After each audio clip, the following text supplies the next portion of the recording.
Tuesday. It's fucking Tuesday. We got Lay in the building. We got Cap in the building. Cabs can't make it tonight, but he's here in spirit on Lay. My man, just chilling, brother, chilling. What's up, Cap? How you doing? Doing pretty good. Is that and the father goes shamefully? That's my son. And the other guy goes shamefully. Orion goes, that's my father. Choose fear and hate to run your life. Something you can't do. That was wrong with me from the beginning. I was doing it that way. I was gonna go down that path. I worried. You thought it was Grayson? Sorry, got hurt. It's like not him. Not him. Back his brain for somebody, anybody that can help, and remembers. Freeze. The media. No, Randall Savage. Randall Savage. With his knowledge and all other shit and his capacity to learn. Absolutely. This is the only vegan I'll ever eat is grilled chicken wings, because that's like vegan to me. You know what I'm saying? Because the chicken wings are supposed to be fried, but you grill the chicken wings, you put it in some sauce, and give it some blue cheese. Is vegan. That's vegan. Like regular moo cow fuck milk, put it in some Honey Nut Cheerios, vegan, because Honey Nut Cheerios good for your heart. You know what I'm saying? Can I steal the question from Cabs? I got it right. Look at this.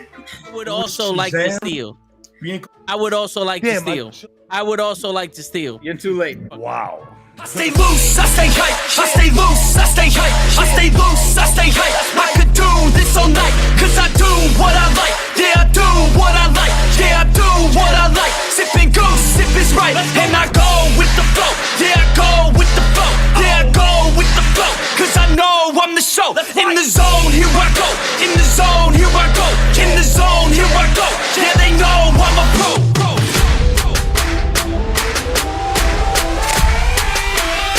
Let's go, let's go!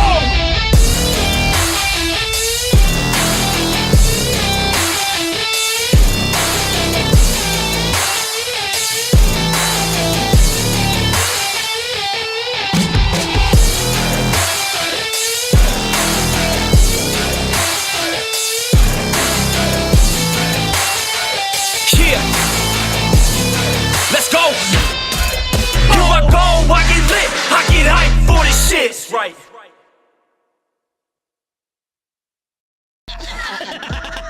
Word. He be like, I got a left elbow and a right elbow. I can break your face with any elbow. Make sure that you get elbowed in your elbow with an elbow. Got the arm ball, get the phone ball, get around with the bomb with the bomb ball.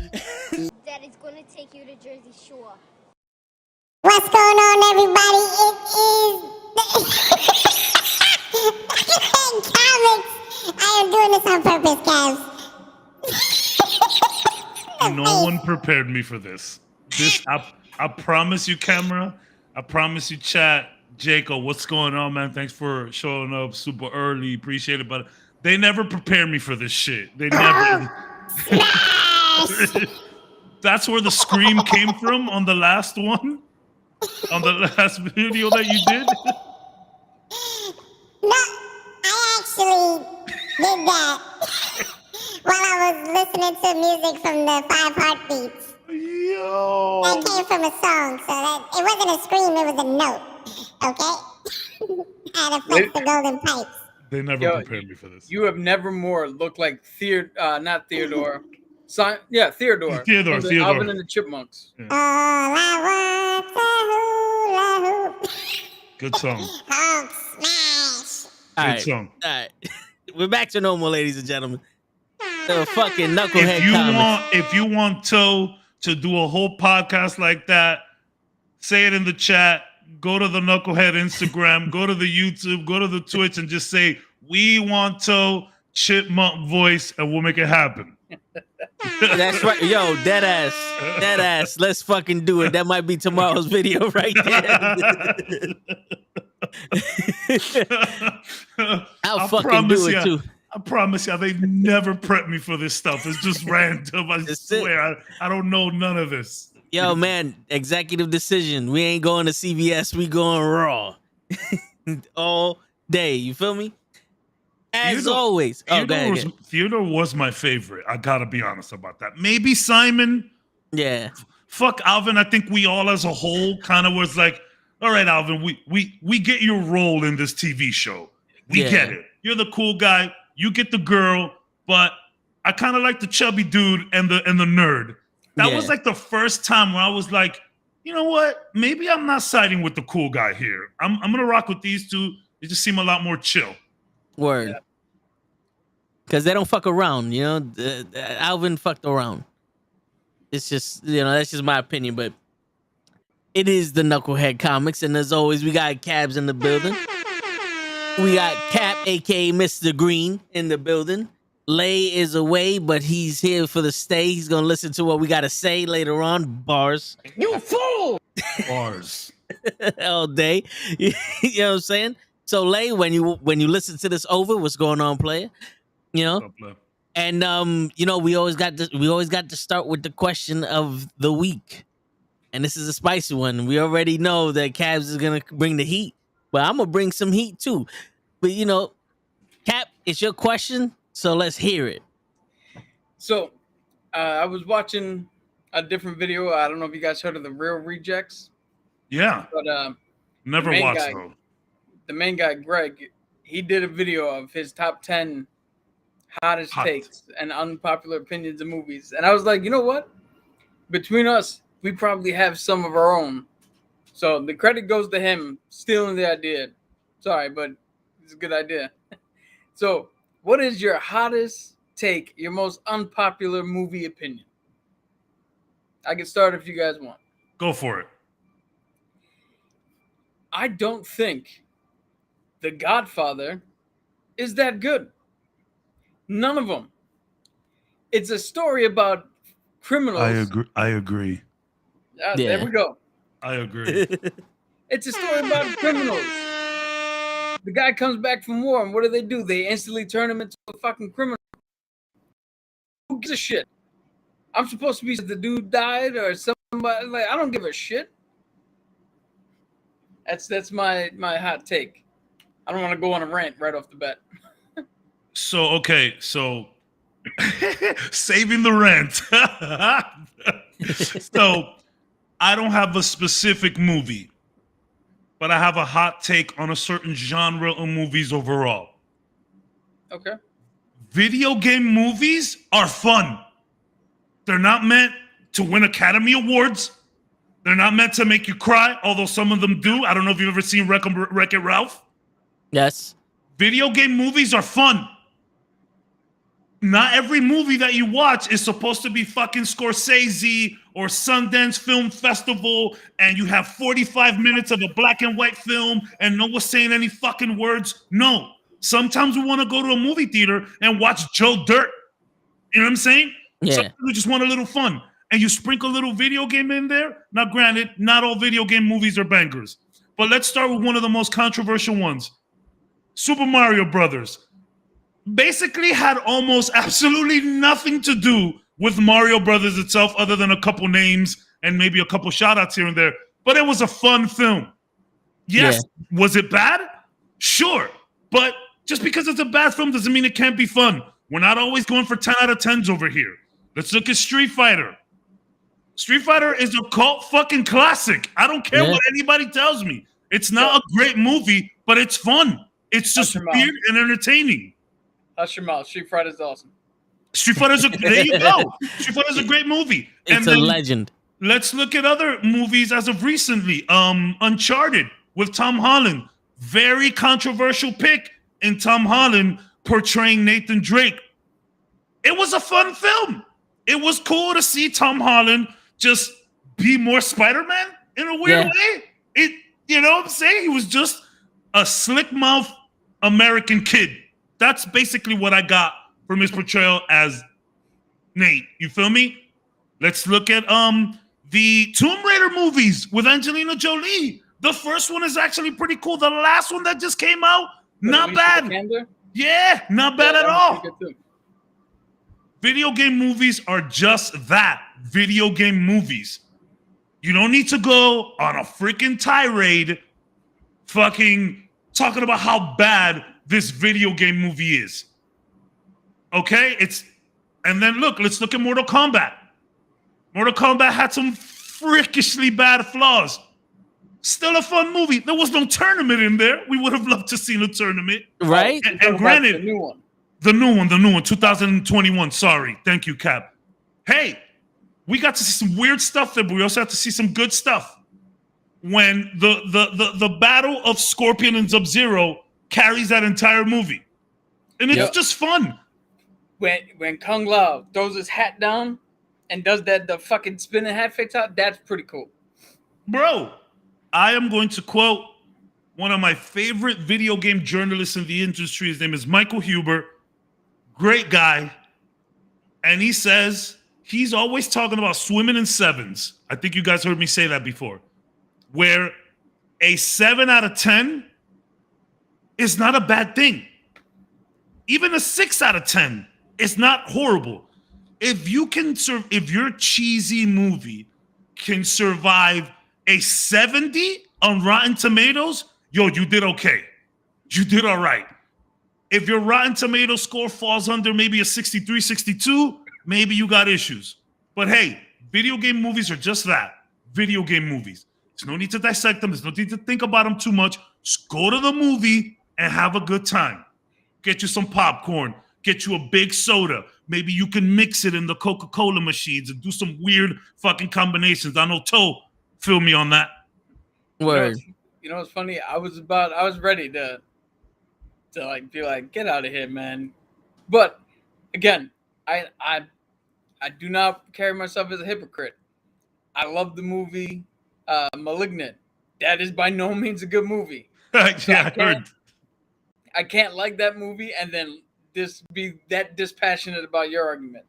I'm just saying, like, don't get me wrong. I know some of these movies are bad, but it's It's almost like they're only bad because of the name. That's what I'm saying. That's exactly what I'm trying to say. I just experienced that with Resident Evil. If Resident Evil, the Netflix show, wasn't named Resident Evil, this will be top 3 in Netflix right now. I promise.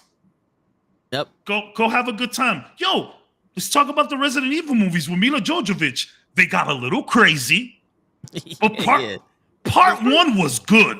Yeah, the first 2 are not that. The first one's good. The second one's not that bad. And then the third one got a little crazy. Was that when they dropped Nemesis? No, Nemesis was in 2.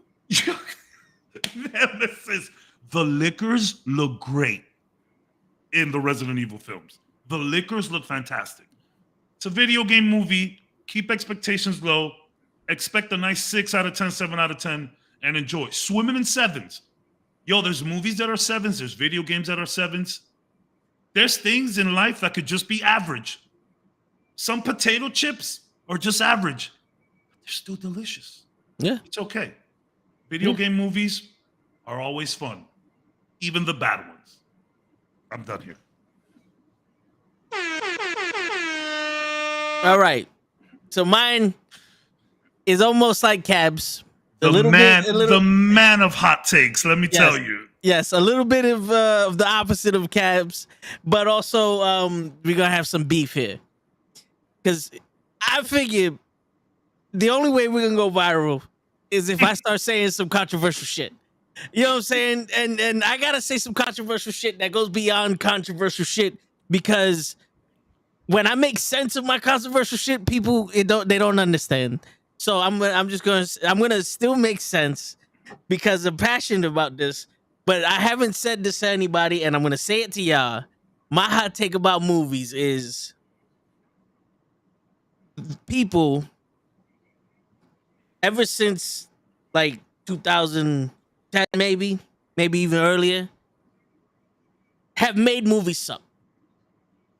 The movies nowadays are fucking horrible. When you go to a movie theater and you walk out of it saying, I could have saw this shit on Netflix, it's a fucking bad movie. Like Cab said, it's supposed to be fun to go to the movies. It's not supposed to be compared to watching the shit at home.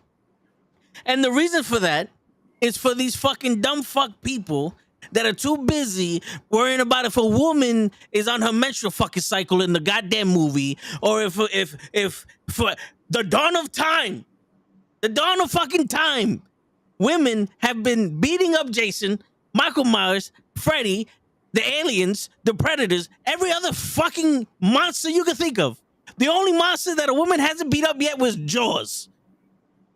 But you got a problem with the Yeah, no, George. Yeah, okay, but you got a problem when a Native American woman beats up the fucking predator that was obviously there for the smoke and was not trained in hand-to-hand combat. Yeah, he was an early build predator.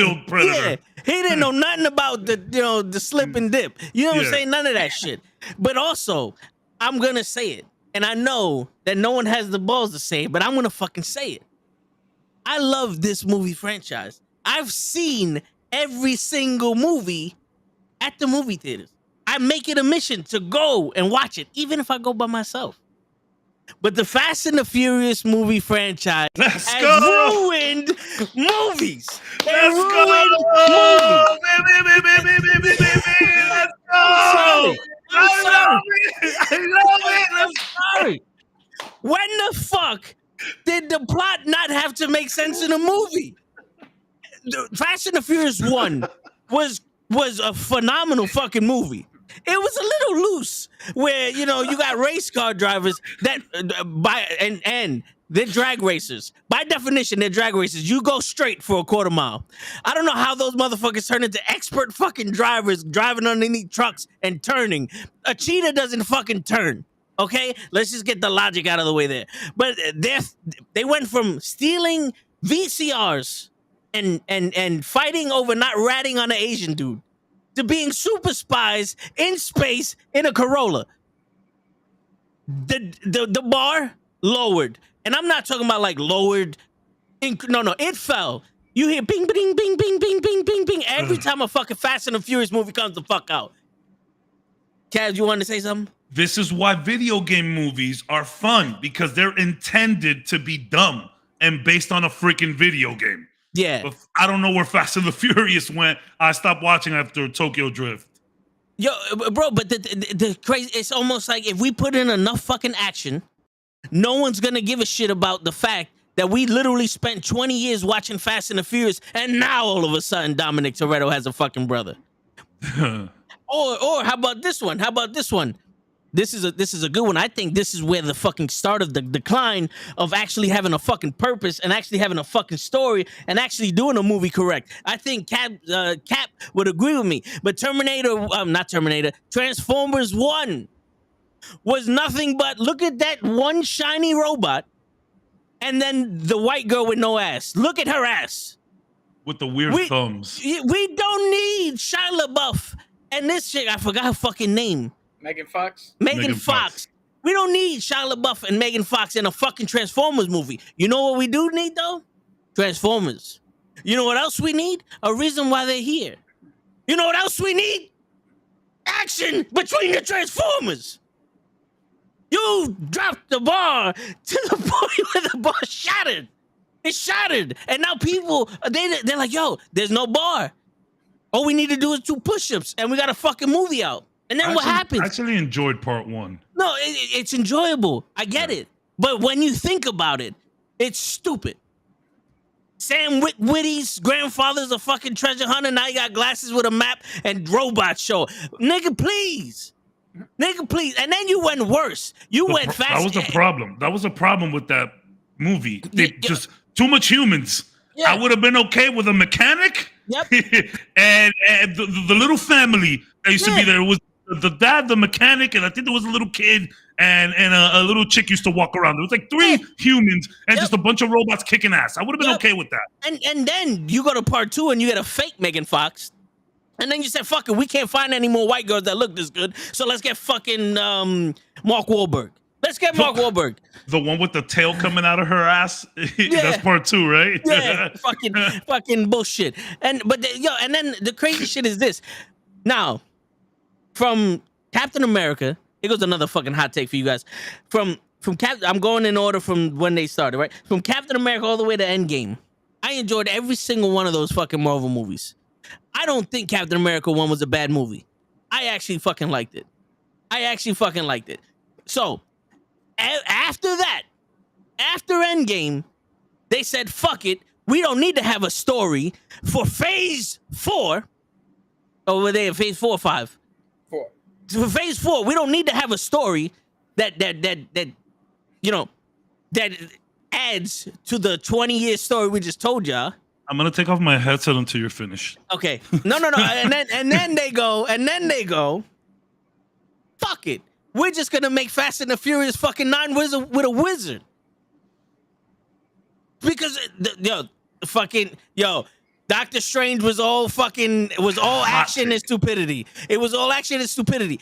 To be honest with you, that whole shit where Homeboy's punch, where the Autolycus, that's his real fucking name, the King of Thieves from Xena and Hercules back in the day, the sci-fi fucking shit.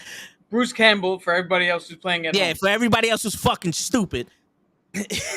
Him punching himself in the face, not that fucking funny. I didn't find that funny. I didn't find it funny. You're lazy. You're lazy, writers. I didn't fucking find it funny. If he did it once or twice, all right, cool. Not for 3 weeks. That's a callback to Raimi and Evil his Dead. whole. Yeah. That's perfectly fine. Wasn't funny.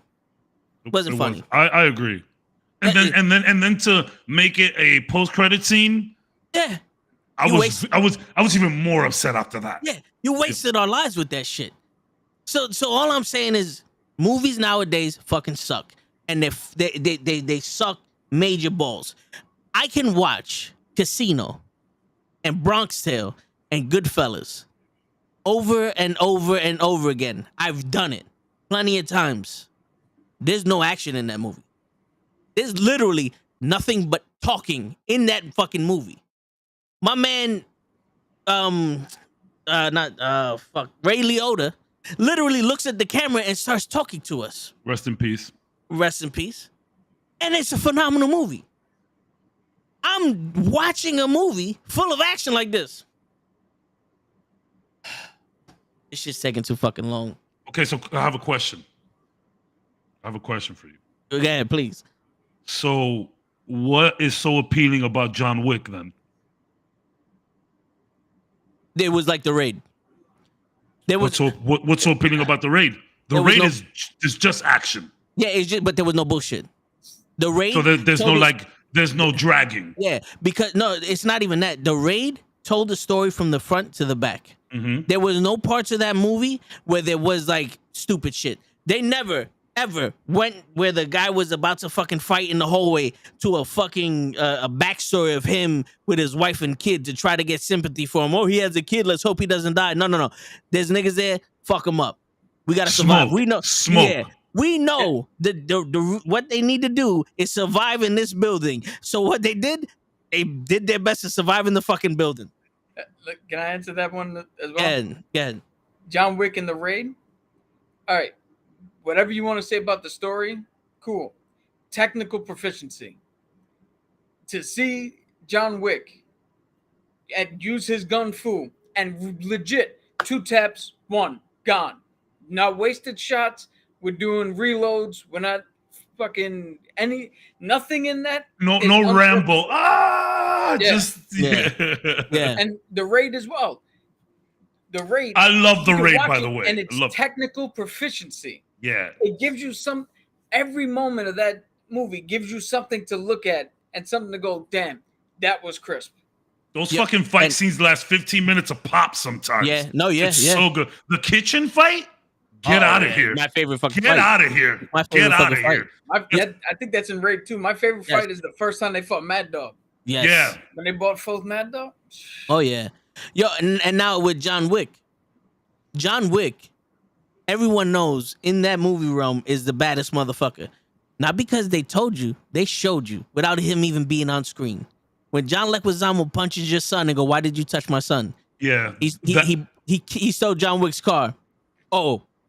That sets up everything. Let me go fuck this nigga. That sets up everything. Yes. Although it was a ridiculous story piece, it kind of, in a weird way, also did enough. Like, we don't need any more story after that. Oh, yeah. After that, John Wick is just a badass. Yep. And like, yo, let me make a phone call to try and calm this shit down a little bit. Yeah. There's no lazy writing. A lot of these fucking movies have lazy writing, and it's lazy writing that's trying to cover up nonsensical shit. Like fucking Vin Diesel. Oh, he never spoke about his brother, but he had one. My man, you literally lied to us the entire fucking 20 years he was here. Not even that he had a brother, because that could have been a stepbrother. That could have been somebody that that when he got out of that he became friends with in jail. That you know, they went through some shit and then they just went their separate ways. Yeah, that could have been something. It didn't have to be different. a brother. It didn't have to be. Vincent in part 1 was his brother, and Vincent in part 5 was his brother. The same guy. That was his brother. Different mom, different pops, but because they've been through so much shit, he was family. Mm-hmm. Why couldn't Cena be the closest nigga that he ever had, and he turned his back on him? Why couldn't that be it? Why do you have to sit there and now we gotta watch you beat the shit out of this dude for no reason? You lied to us. Yeah, because the story was he killed your pops, and then you found him and you beat the shit out of him with a wrench, and you almost killed him. But in the last movie, the story is your brother is a pussy, and he wanted to hit him with a wrench, and he just said the wrong thing at the wrong time, and Dominic smacked him once with a wrench. Like, what? And then you find out your pops killed himself? Like, what? Come on, my nigga. Please with this shit. There's no fucking way. There's no fucking way. Do you think that is a sign of just franchises going on too long? No, or is it just lazy writing altogether? I think it's the bare minimum. One, we do not have any more creative people in this world. This new generation is not creative at all, because when you look at any fucking social media, every single fucking thing is a different person doing the same shit. All these movies now are super duper action packed with ridiculous shit. I love Marvel because the Hulk is literally strong enough to destroy a fucking garage by stomping on it. Dominic Toretto is not. No man except for Steve Rogers can jump highways at 90 miles an hour and smack into another car and be perfectly fine with it. I think we need to find you a good anime. You want some story mixed it with action and comedy all together? We need to get you a good anime. Yeah, I want some fucking sense, bro. I want some fucking sense, because Uncharted was a pretty good movie, but it could have been way better. I know for a fact if you would have made that movie 10 years ago, regardless of the fucking the CGI and the technology and all that shit, that would have been a way better fucking movie. I agree. The story, the writing, and the way these people acted would have been a lot better. It makes no fucking sense that my man is hanging from fucking light posts in the richest fucking building in New York and isn't arrested or isn't hunted fucking down. It's a video game. That's exactly what I'm saying, though. It's a video game. It's your hot take. I'm gonna let you hot take. I understand that, but you see the lazy shit that's happening here? I mean, Drake climbs all over shit in Uncharted.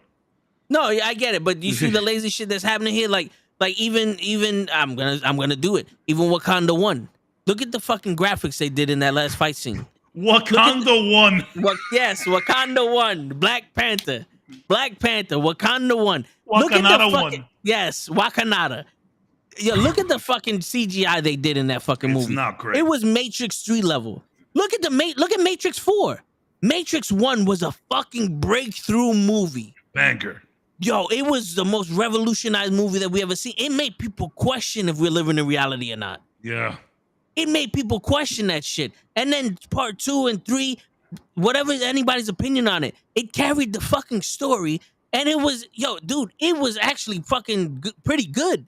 A lot of people say there was a lot of talking. I need to know what's happening.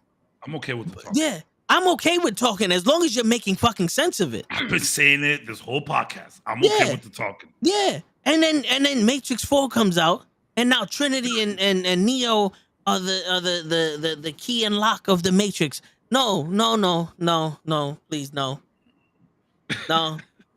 And Mr. Smith is still around. No, you're lazy. You're fucking lazy. Sorry. You could have went in a whole different direction. You could have went somewhere else. These machines could have wiped Neo's memory and he could have lived with Trinity, and that could have been like one of those things like, yo, that's my payoff. I'm going to save this shit. Y'all going to make peace, and I want to live with Trinity in the Matrix. I don't want to do this shit no more. That's the payoff. And then they could have just dragged him back out. A rogue machine or whatever the fuck case may be. Something. But not that shit. How how cool and different would it have been had Neo made the deal? We squash all this shit. You put me back into La La Land, me and Trinity, and we're good. And then Bunny, or whatever the fuck her name was, Jessica Hedwig, pulls Neo out on what she thinks is important and fucks shit up because Neo's like, yo, what the fuck? I was done. Yeah. You brought me here for what?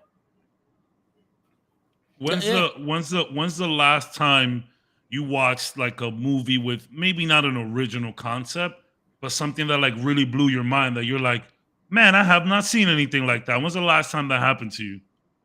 I think honestly, for me, I think it was probably like Inception. I was gonna say that too. I was gonna say that Inception. For me, it's Saw. Oh, that's yeah. good. Yeah. The first Saw, dude. I was down in Florida. It's like a grindhouse. It's like a grindhouse puzzler. Yeah. It's cool. Yeah. I'm sitting. What do you call it? I'm sitting in the front area with my roommate, and the trailer came on, and I called Vin up because I didn't have a computer and we had one in the living room. I'm like, yo, Vin, what is Saw about? And he told me, and I was telling my roommate, I was like, yo, you want to go watch this? So we went to the theater, we watched it, and I came out mad as fuck. And my boy was like, yo, that movie was good. Why are you mad? And I looked at him and said, because if you gave me a chance, that's the movie I would have made. That's the exact movie I would have made. They took it from me. Word. Okay, before we continue, sorry, because now you just opened up another thing. Yeah. What is the craziest thing you've seen in the Saw franchise? I'm going to go first. So there's a lot of crazy deaths in the Saw franchise. But as soon as you just said Saw right now, the first thing I did was grab onto my fist.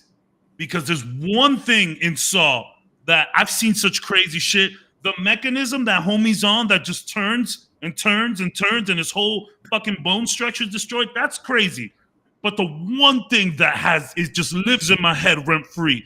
And anytime somebody mentions it, I grab onto my like hand, is when everybody had to put their hands in the thing and the saw is splitting down your hand. Homegirl comes out doing the flying V with her fucking arm. Dude. And close second, when homegirl kicks Donnie Wahlberg's ankle, and that shit just, I said, it was already broken. And she just goes, I said, nah, Saw is crazy. Good call, Cap. That's a good call. So nothing in there. Like none I'm a of the pussy. traps and all that stuck with me because I went in going after the first one. I went in going, all right, this is supposed to be uncomfortable to watch. Yeah. So I prepared myself, so I'm cool with it. The one thing that will stick with me forever, there's a story, and then there's the actual movie part. The movie in Saw 2, when Jigsaw was telling him, all you have to do is just give me time. Yeah. And the son was in the safe. Yeah. I was like, yo, that's the greatest fucking thing. That to me, that was better than him being in the room dead from the first. Yeah. The whole My other story that will always stick with me. I'm watching Jigsaw, and I don't give a shit. I love all the fucking Saw movies. I'm watching Jigsaw, and there's like 3 other people in the theater, and I'm watching it, and I do what I normally do. I'm going through my head. I'm trying to figure it out, and about 30 minutes into the movie, I audibly out loud went, I got it. I figured it out. Forgetting that there was other people in there, and they all looked at me, and I was like, I got it. Sorry. That's good. What's the craziest shit you've seen in Saw, Toe? Shit. Oh man. I don't even think you've seen all of them. I've seen most of them. I know the one where the girl had to make the choice, and that shit was swinging. The pendulum was swinging, and she's she's like, oh, I like this guy, and it's killing the other guy. Yeah. Yeah, and the dude, like, I think they was like, fuck her, and they just killed her. Yeah.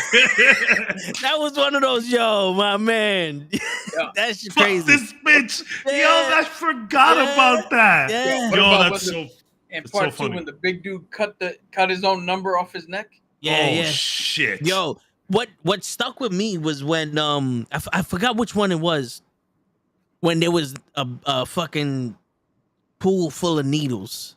Oh. And the guy said, yo, Dude. fuck. He's like, yo, fuck this. And he picked the girl up and threw her in there. He's like, you're Yeah. a drug addict. Yo, and she was getting stuck by all the needles. It She was like, oh, that part. Oh man. Yeah, I'm not afraid of needles, but I was like, oh no, that's not good.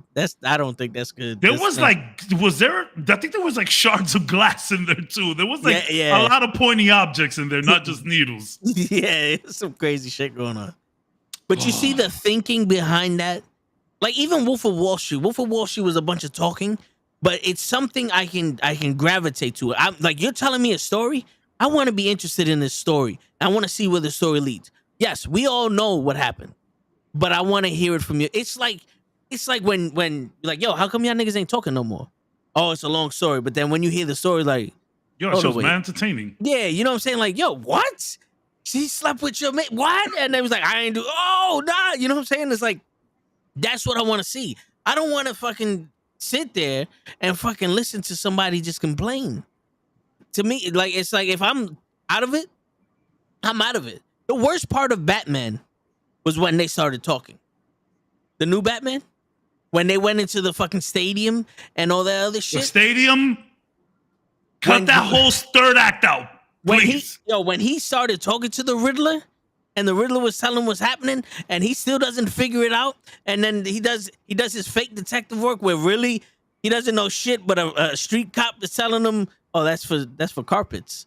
Wait, what? He's like, yeah, like the world's greatest detective can't figure out a fucking tool, but then you got the dumb cop that's helping him. The dumb cop saved the day to me. The minute they started talking, I was like, yo, this is stupid. I watched it more than once, and the whole story shit with Catwoman and her girlfriend, I was like, yo, this is really stupid. You're mad because Batman doesn't want to help you. Yeah, you're mad. Yeah, you're mad because Batman doesn't want to help you, but you got plenty of time to drink milk. Bitch, She your grabbed girl- a drink. she grabbed, she was chilling. I She was hate that. chilling in the house. I hate that she grabbed milk. You Yeah. could have grabbed water. It's fine. Yeah, I think you're mad that she grabbed the milk. Because if you needed she needed something to drink. You know, people need to drink. It's I hear Catwoman. Why would she not grab milk? I don't know, man. Maybe you don't have to make her too Catwoman. I mean, it was weird. It didn't bother me as much as it bothered so clearly. No, yo, But you dude, could have grabbed the whiskey. yeah. You know, And- maybe. And I don't like the fact that this motherfucker knew from day one he couldn't make connections with people because of what he does, and he's resenting fucking Alfred, but he's falling in love with fucking Selena Kyle, which I do know he does. But even in the fucking cartoon, the comics, he's willing to sacrifice that shit because Batman is a cold-blooded motherfucker. It is. You know what I'm saying? Like, yo, we literally saw a child be Batman. And the more I watch, it's not like Nightman. No, Watchmen. Watchmen I hated the first time I saw it. The more I saw it, the more I was like, okay, I get it. I can watch this movie. The more I watch Batman, the more pissed off I am. I can't. And it's lazy fucking writing. DC is lazy fucking writing. Justice League sucked. Batman vs. Superman sucked. Wonder Woman 2 sucked. This new Flash sucked. It didn't even come out yet, but I know it fucking sucked. Hot take: Ben Affleck is a great Batman, though. That's not a hot. He's That not. would have He's been a hot take He's, before the movie. yo, I tell you one thing. I don't know. People don't like Ben Affleck as Batman. I see it a lot online. Ben Affleck, great Batman. Yeah. Horrible Bruce Wayne. No one can write Bruce Wayne. It's hard No to one write a can Bruce write Wayne. Bruce Wayne. And the fucked up thing is, this is why I say you're lazy fucks, because why can't you separate them? Why can't you write Bruce Wayne as a separate actor, as a separate fucking character, and Batman as a separate character? They do it in the fucking comics. It's called a fucking alter ego for a reason. he had some personality and a reason to exist in the cartoon. He has no reason to exist in any other fucking Batman movies. Yo, you want an example, a lovely example of lazy writing, as brought up by Toad just now? Wonder Woman 84. Grant you any wish you want. Why didn't Steve Trevor just come back? It's a wish.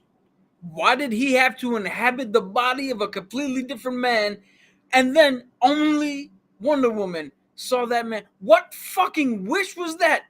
I don't even think that's for that. I don't even think that's lazy writing. That's under it as stupid writing. That's just dumb, bro. Wow. Yeah. Good point, Cap. That was really stupid. Yo, you want your mother, but they gave themselves a reason to have it. This gives you whatever wish you want. Oh, and another stupid thing. I wish I could be like Wonder Woman. I can make you even better. Here goes a fucking cheetah. Here, go be a cheetah. Wait. What? I've never seen Wonder Woman get her ass kicked by a cheetah before. It's that whole thing of, be careful what you wish for. That's the message but it's not. I get it. And I know it's very meh. Yeah, I get it. I know she's supposed to be Chi-Chantress from the comics, but there could have been a better way to fucking do that. Not everything needed to come from that wish. Maybe she was like experimenting on some cheetah shit, or she just loved cheetahs like Catwoman. She just loved cheetahs. You know what I'm saying? That would have been more acceptable than a fucking grown man going, I can give you more power than Wonder Woman. Than Wonder Woman. I'm gonna make you a cheetah. She loves cheetahs. Come on, you fucking pervert. I'm gonna make you a cheetah. Everybody knows kitty who cat. reads the comics that cheetah looks like that normally. No, I get it. No. What I'm saying is, what if she looked like that, and then her wish was to look normal so that she can get close to Wonder Woman to kill her, because a big cat lady is a little too fucking obvious. Come on. Yeah, right? Maybe, we don't have PhDs in writing degrees, but how can we fix your problem? You see, this is when you have lazy writers and stupid fucks. You can no longer, I think you should be fired if you threaten someone's job because they disagree with you. Someone had to have read that script and go, this is stupid. I'm your boss, right? Oh, it's Hercules. No, fuck you. This is stupid. Whether I'm fired or not, this is stupid. You know how many times that actually happens, though, and you just don't hear about it? I'm pretty sure every time they do some control, some quality assurance, they're like, yo, this is pretty fucking dumb. There's always a toe tags. There's always a cap in there. There's always someone questioning shit, but they don't have power. They don't have power. I'll give you an example where they did have power. We're no longer getting Batgirl. Yeah. Apparently somebody saw that and went, nope, this ain't working. Yo, I'm with it. I do like this weird world that we're in where fans get a say a lot of the times too. I think it's very impressive how the internet got together to switch up that Sonic. Yeah. Sonic design. That was impressive. Yeah, that was. Now fans could also lead. Fans could also lead to some dumb shit. I get it. Yep. I get it. But when we all band together for the good, I like that. That's what I like to remember. Well, because fans of Sonic banded together and said, you're not giving me this shit. I'm not watching this shit. Yeah. It's the problem when non-fans have a fucking voice.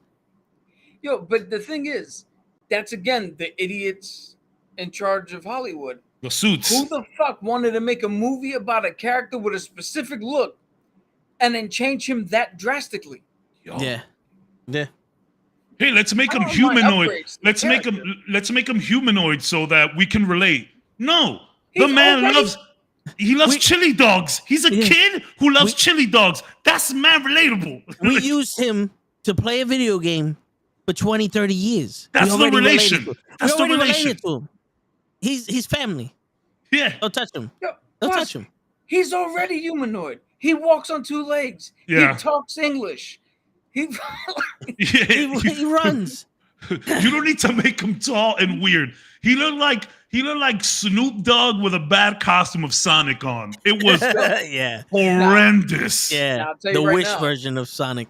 If you guys watch the Rescue Rangers movie on Disney Plus, that was a great use of the ugly Sonic. Yeah, you know what's funny? That was an amazing use. I need to watch that because I heard it's like super memey, the Sonic in there. Yeah, that's Dude, funny. He still great. lives. He still lives. That's the funny part. He still lives. But I mean, I think as a whole, that's kind of what we're talking about. Like, you can get in where you fit in, of course. Just don't try to force shit. They're like, okay, you don't want this Sonic? We'll make him a meme then. And they found the place for him. Yeah. Don't be afraid to do or try something interesting. I mean, it may fail in this climate of people who are now trying to consume media, but try something interesting. Just try it. Just do it. Yeah. Look at I didn't get to see the movie yet, but Everything Everywhere All at Once. If you look at the trailer, that movie looks bananas crazy. But I've heard that this is on the list of everybody's fucking best movie of the year. Even my boy Jay, who saw it, said it was his best movie of the year. Dang. Hey, Captain America, put it on the list. Yeah, that's it. Put it on the list. Yeah, I can't. And my other hot take is if you're gonna make something that has historical documentation, whether it be a comic book, history, fucking a game, a book, anything, go based off of what the fuck is written. You can change things. There's some examples. Yeah, there's some examples. You can change stuff here and there. Like in It, we didn't need the part where she gets raped by everybody. Yeah, we don't need that. Yeah, we don't need that. That's in the book, but we don't need that. We don't need that. But if we're gonna do Batman versus Superman, let's not make Doomsday a fucking Ninja Turtle. How about that one? We know what he looks like. Go with what he looks like. Mecha Doomsday. Well, kind of like the weird iteration, like half body thing that they did with him. Yeah. Kind of looks like the evil turtle.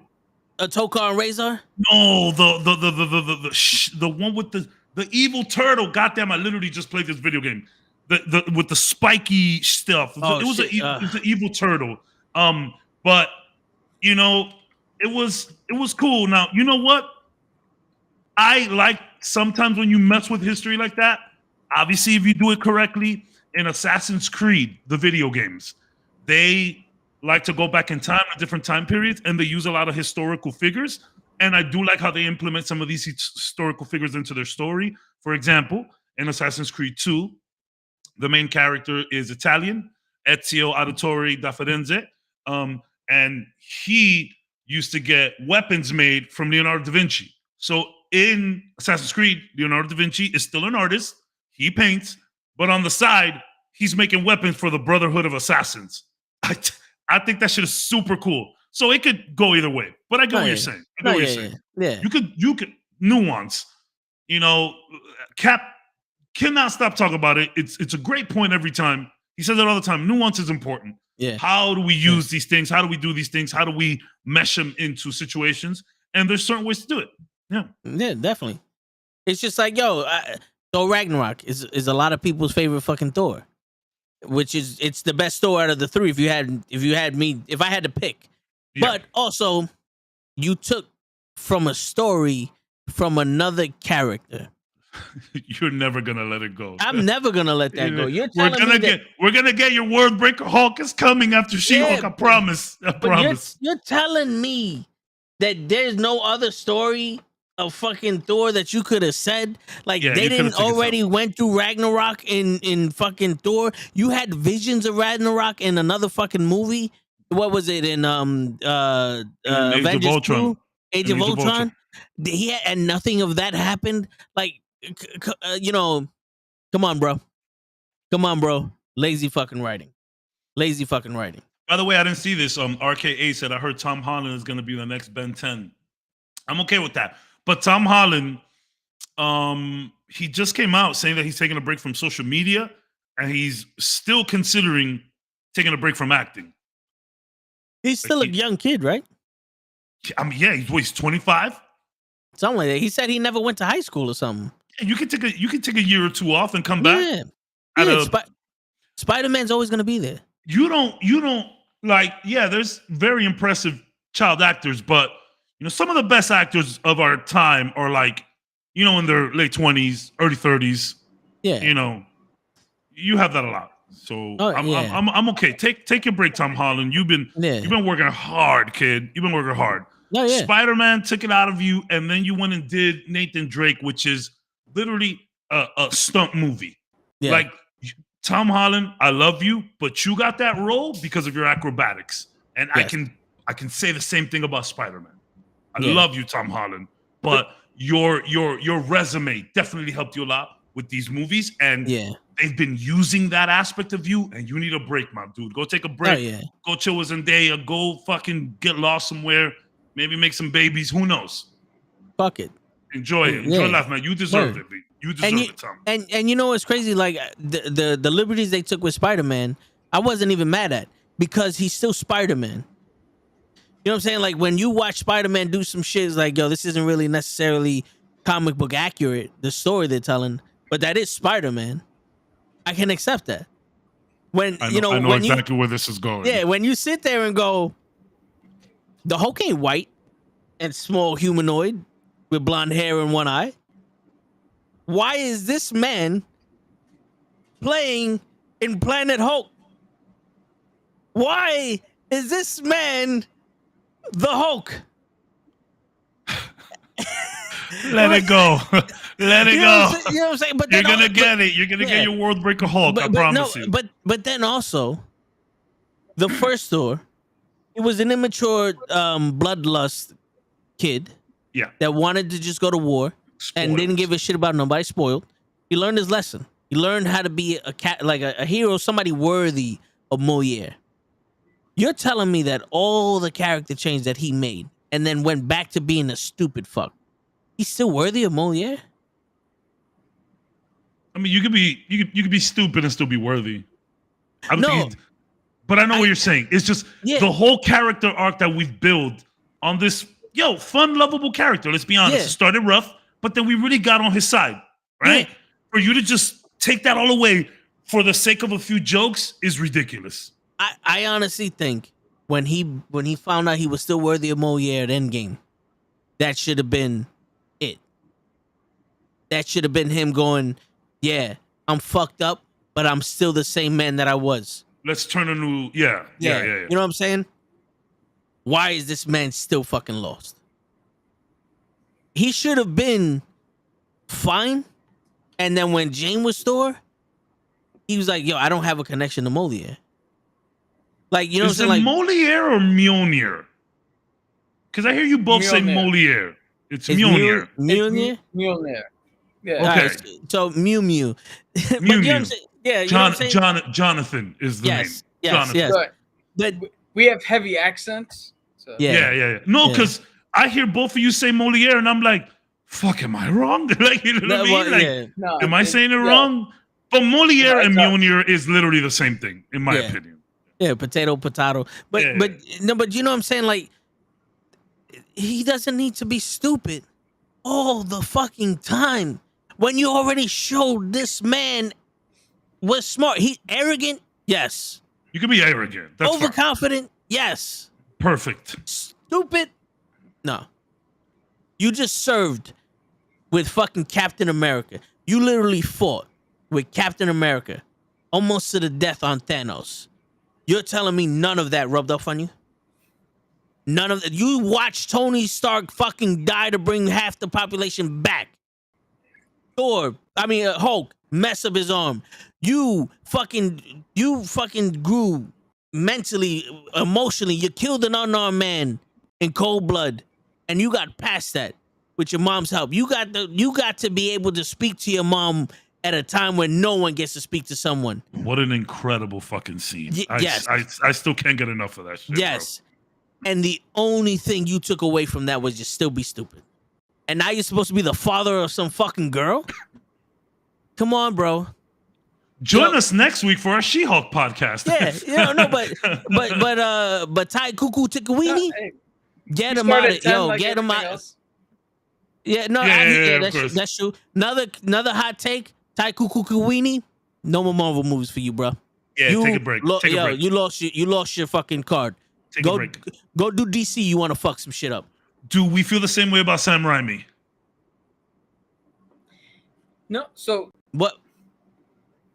here's the thing. Sam Raimi didn't fail Doctor Strange. I don't think so either. The name of the movie and the buzz around it failed Doctor Strange. Because if you would have just called it Doctor Strange 2, we would have had no problem with it. Yeah. You call it Multiverse of Madness. You tease that this dude, Patrick Stewart, is Professor X again. You show Captain Carter's shield. Now we go, who else is coming in this? Oh, 3 more people? With the dumbest kill in the world. Yeah, like the Illuminati shows up. All right, who else? No one? No one else. In a multiverse of madness, no one else? Okay. But what if we get the Illuminati again? What if we get the They showed us paint. What if we get the Illuminati again and we see them go throughout the whole World Breaker Hulk run how they originally did? Now, what if we see that? We already have the perfect Illuminati in the Illuminatis. The Illuminatis! Yes! Give me all of the Illuminatis you can. That was good. That was great stuff. I love the Illuminatis. So, let's get some more of that. Before we jump into She-Hulk, the rights are reportedly reverting back to Marvel for the Hulk in 2023 from Universal. Which, by the way, when we get into She-Hulk and I go into my notes, there's a very interesting thing about the start of She-Hulk that I want to add. With all of the contract stuff and the Bruce Banner and the Lou Ferrigno show, very interesting stuff. You know, I love all that contract shit. I swear to God, the only reason She-Hulk exists is straight spite. It's so funny, man. Yo, the contractual stuff behind all of these comics is so interesting. Cap, I can't wait for you to get into that. Super funny. Savage She-Hulk. Oof. I showed this earlier to Toe. So when I was going to the gym, I was like 14, 15. I ended up getting this card. She-Hulk does not look great here, but she's lifting 4,000 pounds. And in the back, it says, originally, I wanted to do a courtroom scene to show She-Hulk as a lawyer wearing a nice Armani suit and carrying a briefcase. I thought a giant green lawyer would be a striking visual, but I realized that a woman in a suit isn't exactly exciting superhero card. So we get that. One of my favorite cards.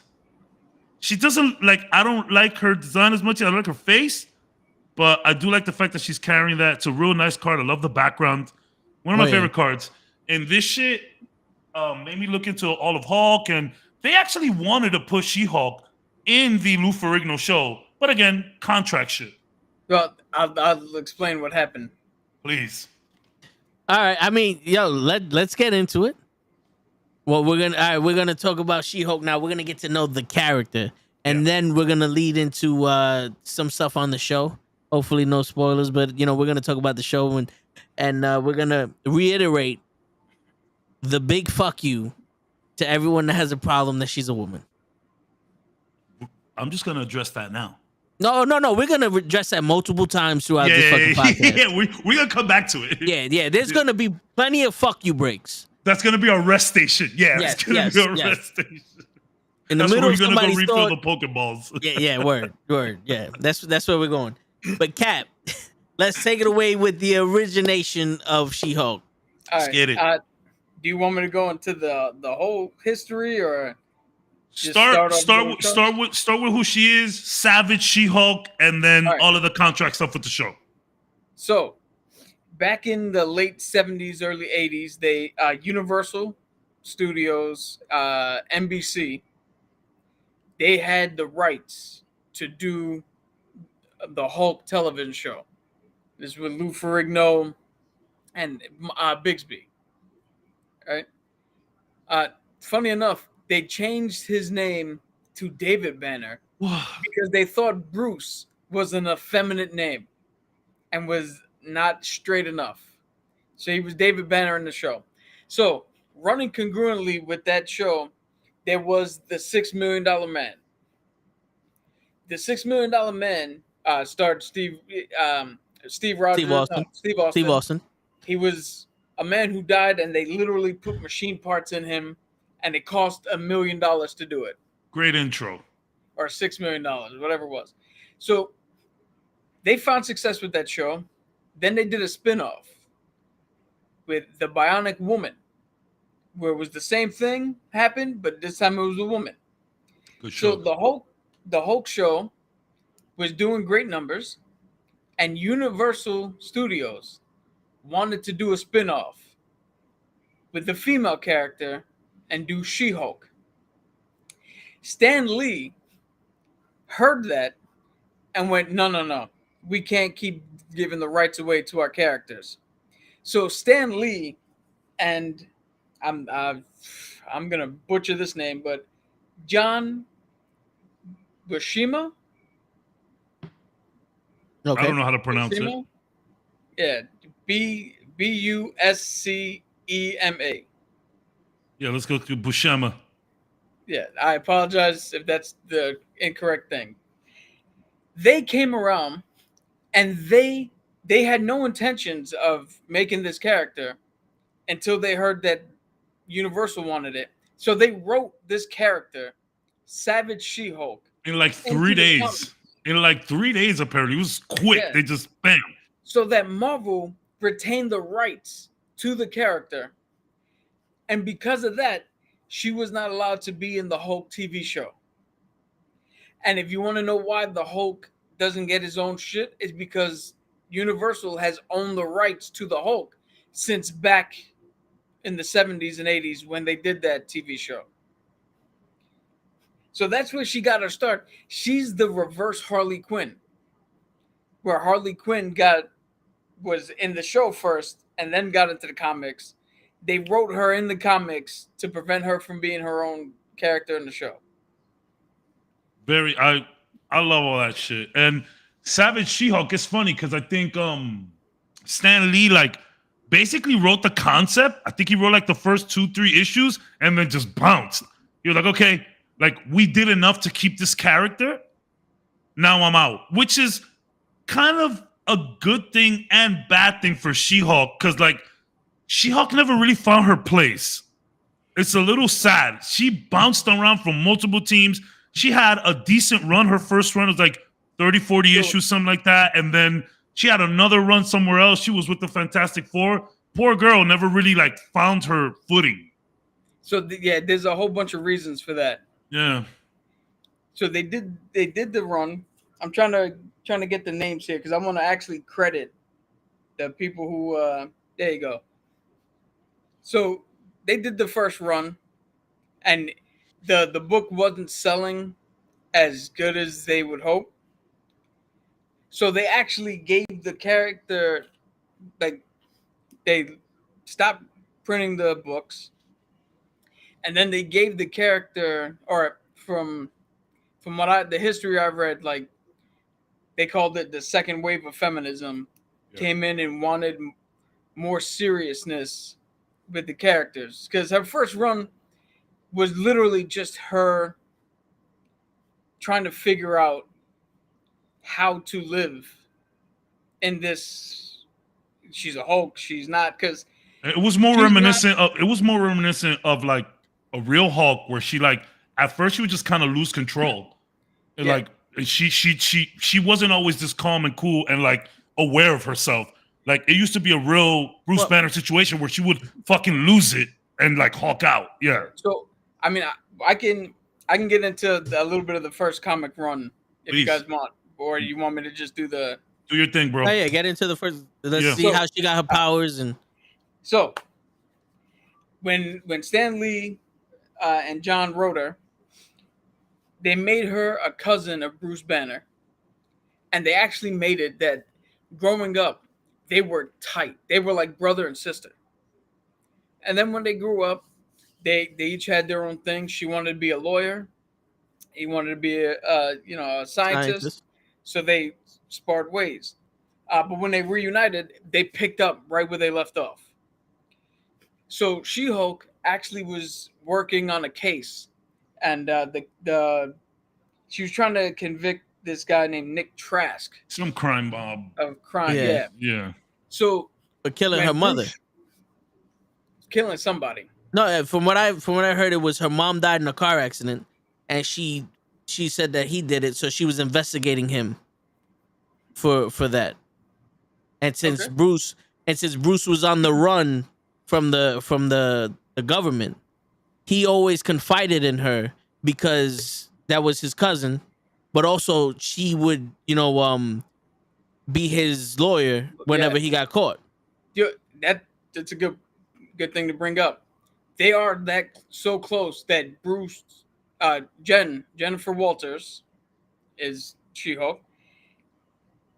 Bruce, well, she was the first person that Bruce told, "I am the Hulk." She knew before anybody else. So as she's trying to convict Trask sends some hitmen out to kill her. Bam. Yeah, Yep. she gets shot. Bruce, doesn't change into Hulk, but does what he has to do. He can't get the ambulance won't get to them in time, so he took her to a hospital. And then because she lost so much blood, he gave her his blood in a transfusion, thinking that she would be fine. He left. He just left her in the care of the hospital.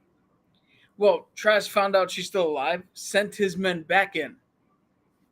When they went to attack her, her first transformation happened. And everything happened so quick that she changed, dealt with everything, beat the shit out of everybody. Her adrenaline stopped, and she reverted back to Jen. And she snuck back into a room, and nobody knew that she went missing, or that she was the She-Hulk. Comics are great. Yep. Yep.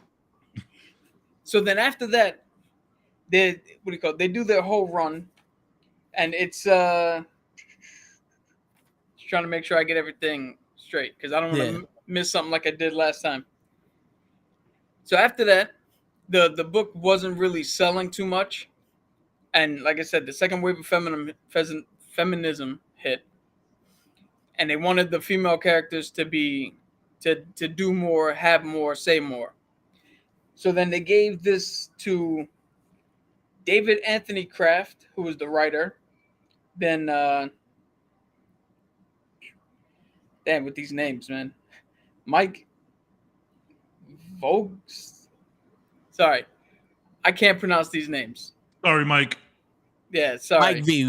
You know who you are. Yeah, I'd much rather not butcher your name than to, out of respect. And then the other, so Mike was the pencilist, and then the inker was Frank Springer. And the funny thing with those two guys is they both were renowned for drawing female characters. And they said for some reason when they got together and drew She-Hulk, they just never, for some reason, she never came out like a swimsuit model.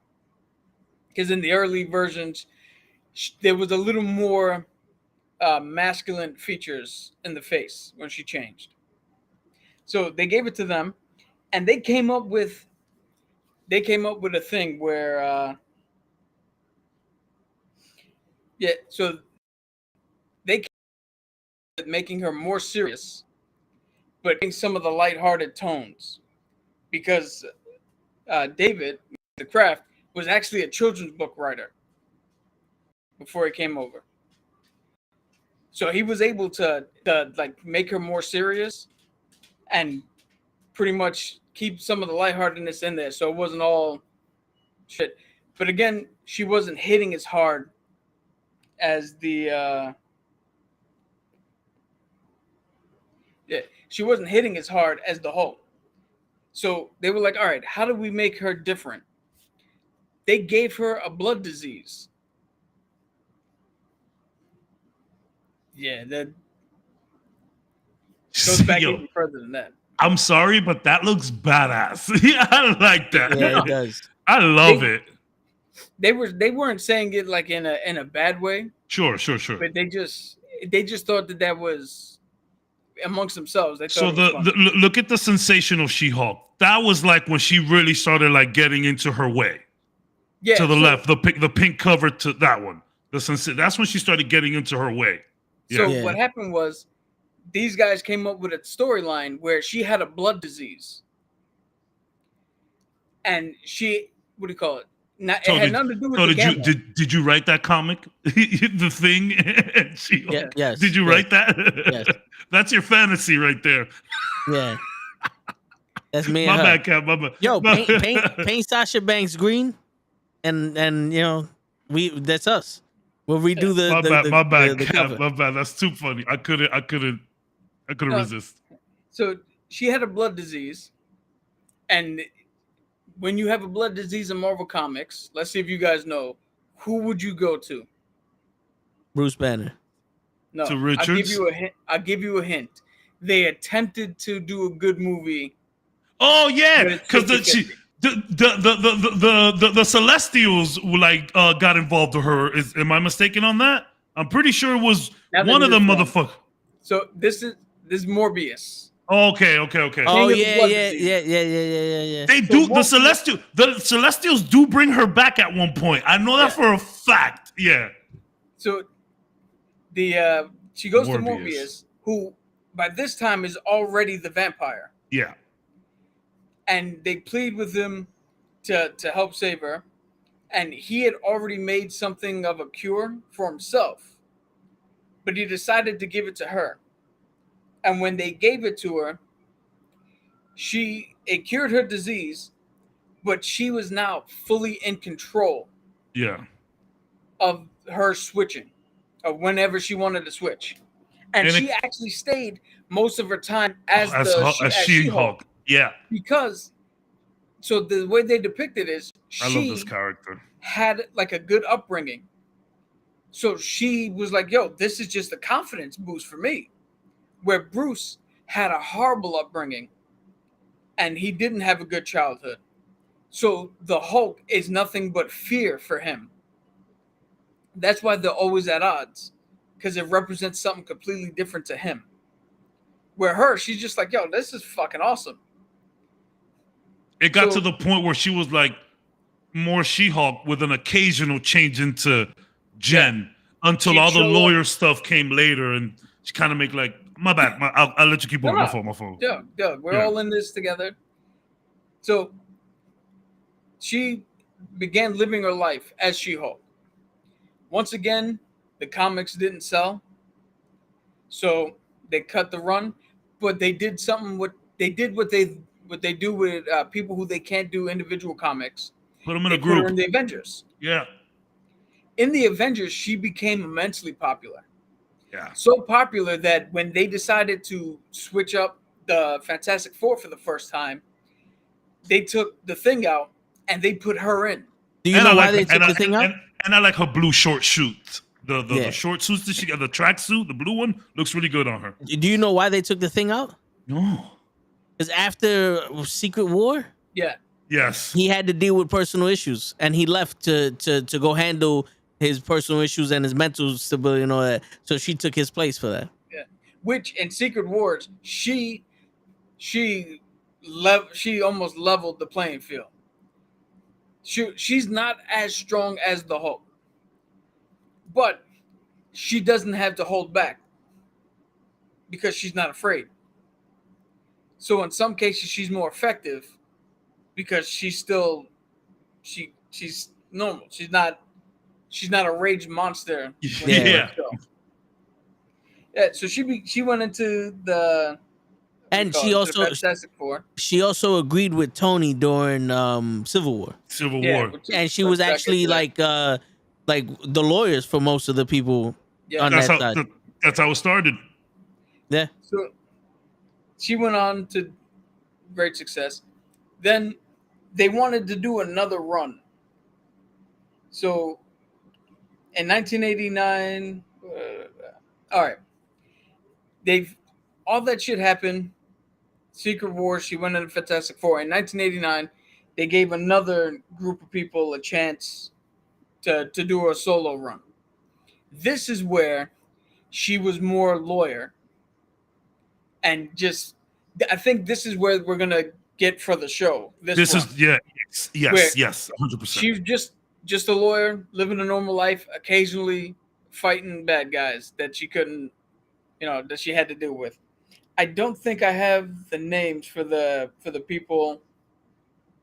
Oh yeah, no, I don't.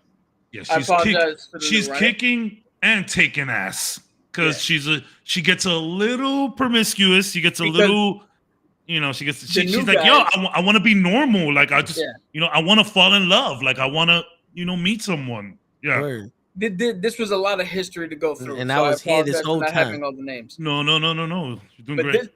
this run is where we get the satire to comics. The whole she's embraced herself. Where like, yo, screw it. I'm horny. I want to do somebody who don't want to do all this. Like she used her sexuality in an empowering way. Yeah. And I go for it, girl.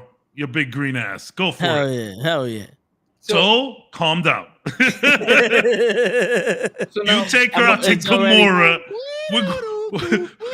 We're going on a double date. Me and Gamora, you and She-Hulk.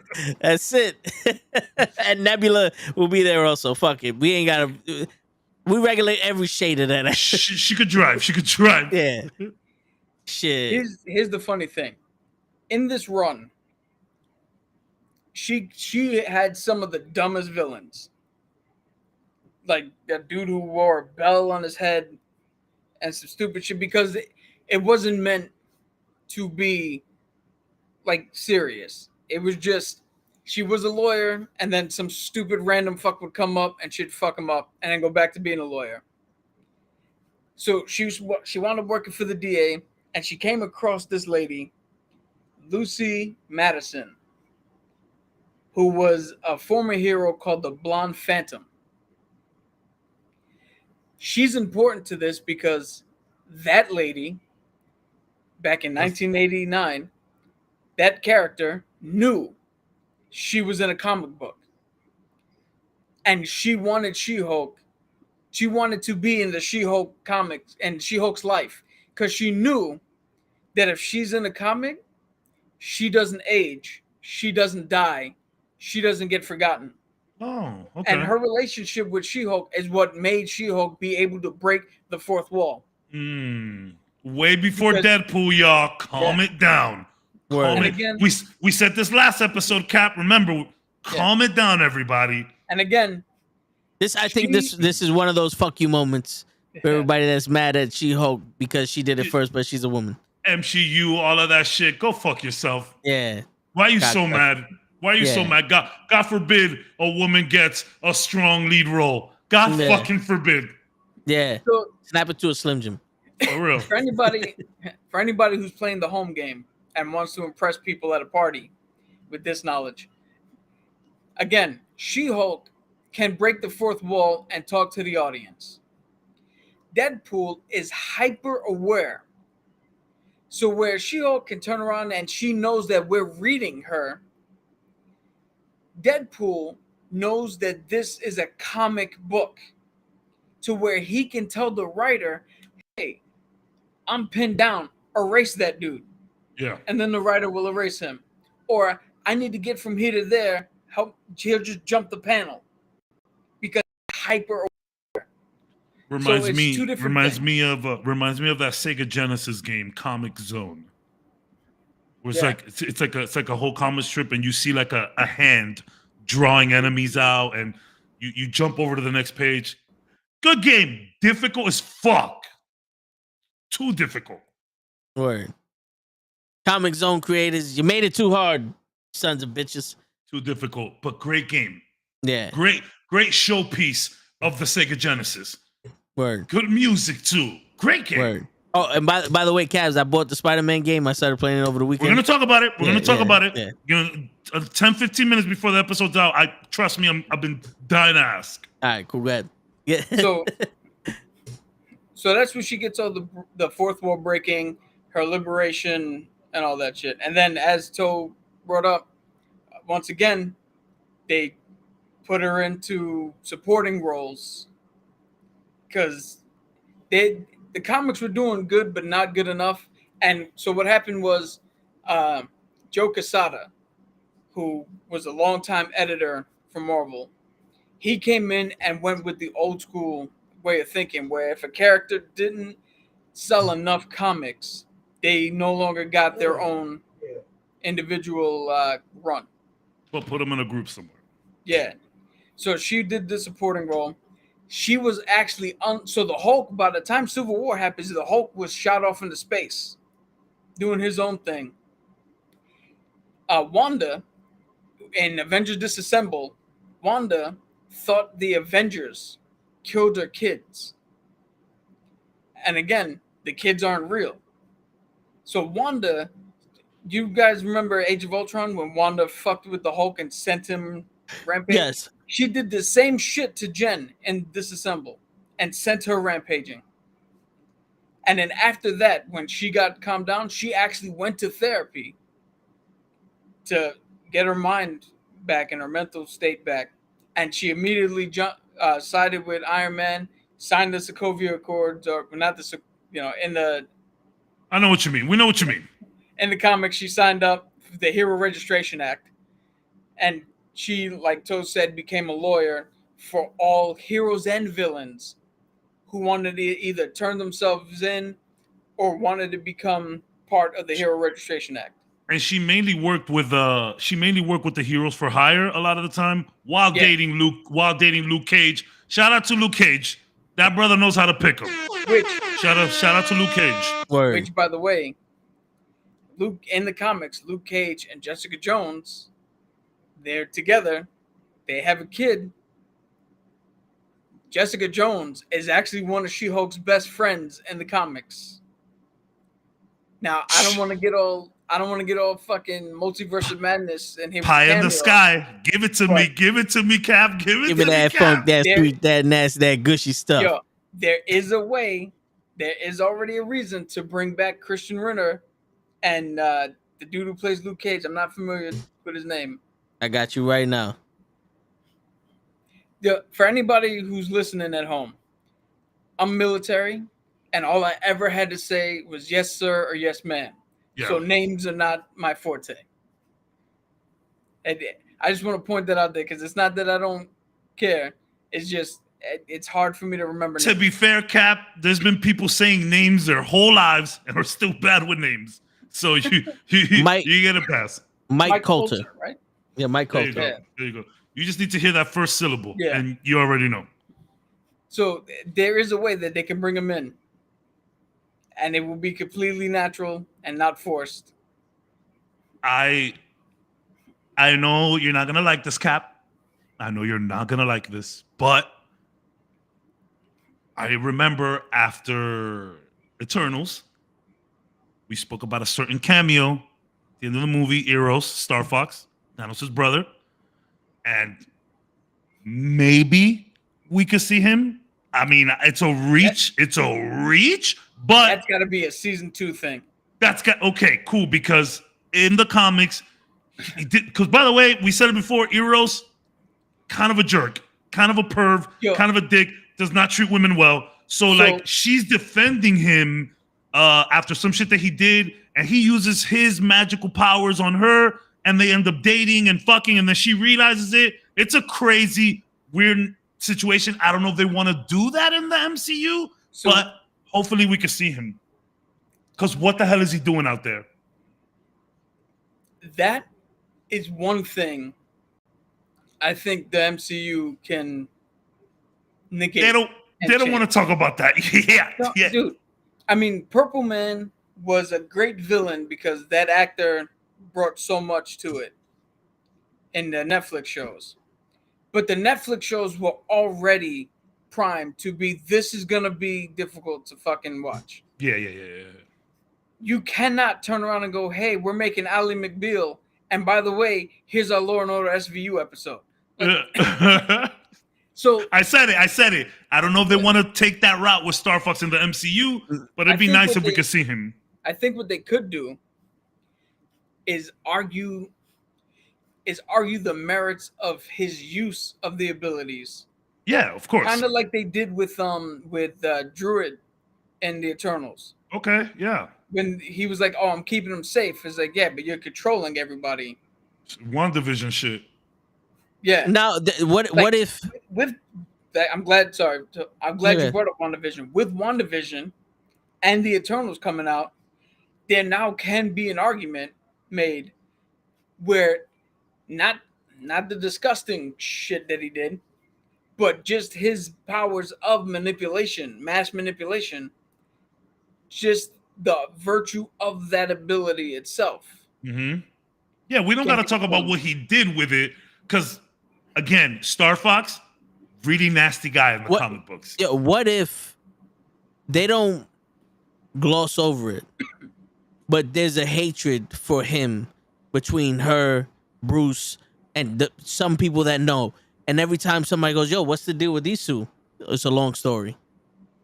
Just, they don't mention it. But it's one of those, we're not watching two people that had that history in the comics be friends.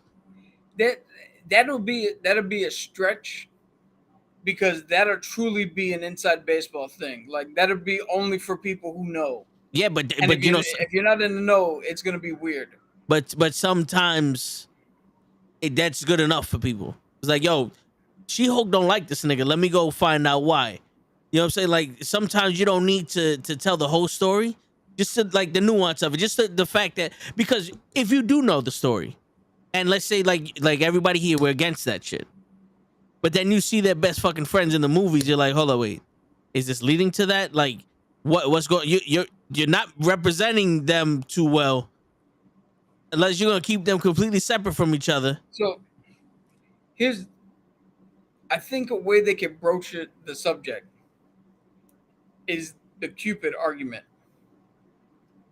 Because in Greek mythology, Cupid is a cherub that comes out from Aphrodite, and we need these two to be together. Boom, boom, shoots arrows, and now you two are magically up. It's you two now. Which is weird within itself. It is weird within itself, but for some reason, that is acceptable.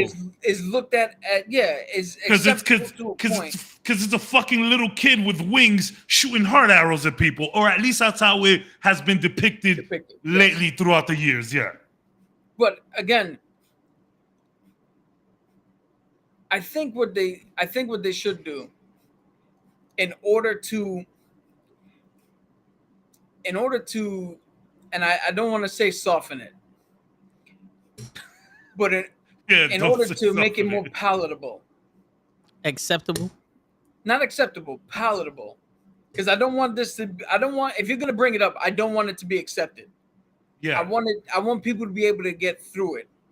And I think what you can do is you can make it that he only takes advantage of people that have an initial liking to him. So, like, if you look at him and go, "Oh, he's cute," and he gets wind of that, well, now he's drawing you in because he's grasping at the slightest bit of attraction to where we could turn around and go, "Yo, just because there's a slight bit of attraction doesn't mean all this shit's gonna happen." So more like Poison Ivy and her pheromones. Yeah. More in that. Whereas like we all know that guys just like her. She's attractive, but then she uses that extra thing to get the extra favors and set her agenda. Yeah, I like it. because in a courtroom setting, so let's go back with Mr. Purple Man. He undoubtedly just mentally manipulated people, Everyone. and it's fucked up. Like you That's can't just- argue that, That's fucked. but you can argue. Really bad. You can have somebody sit there and go, but wait a minute. She liked me, and all I did was what Cupid does. Open her eyes up from his perspective. I just opened her eyes up to the possibility of what what we had can be. And then you can have the argument and be like, but that's not genuine, Not because you're organic. forcing that. There's a more nuanced argument that you can have that's more palatable and can be in a courtroom and not have it so heavy. And the only reason I'm saying that this is an option is because if you're gonna make it a comedy, and I'm not saying comedies can't have heaviness in it, but if you're gonna make it a comedy and then randomly just introduce this dude or put him in one episode, you're not gonna do it justice if we try the 80s fucking, oh, this is a very special episode of She-Hulk. Yeah. Hey, Like that worked in the 80s. yeah. Ain't gonna work today. Yeah. Hey, some of the things you see in this episode might really upset you. You know what I'm saying? Yeah. And they could do it, but honestly, Plus, he's we could supposed we could gloss over like his Yeah. past. I'm okay He's with supposed just to not be- mentioning he's supposed to be a good guy. in this one, like this iteration of him. Yeah. So In you know what we can have if you really wanted it, to even pare it down more and give winks and nods to it, but not address it. A divorce hearing. yeah, Where's Arrow's been this whole time? Oh, he's been playing house with this lady. And then come to find out, oh, she did like him, but she didn't love him. And every time she wanted to leave, all of a sudden these feelings showed up, and then we're like, oh, but he's whatever, and just do it that way. And then you can explain where the fuck he's been or whatever, because you can bring She-Hulk to him, because I don't think he'd have been down here on Earth. I just want to know where the fuck he's at. You know what's he's going to get the other Eternals from the judging. Yeah, And- which and, yo, is And not for nothing. I mean, I know for a movie aspect and the way they're going, it's so fucking far fetched.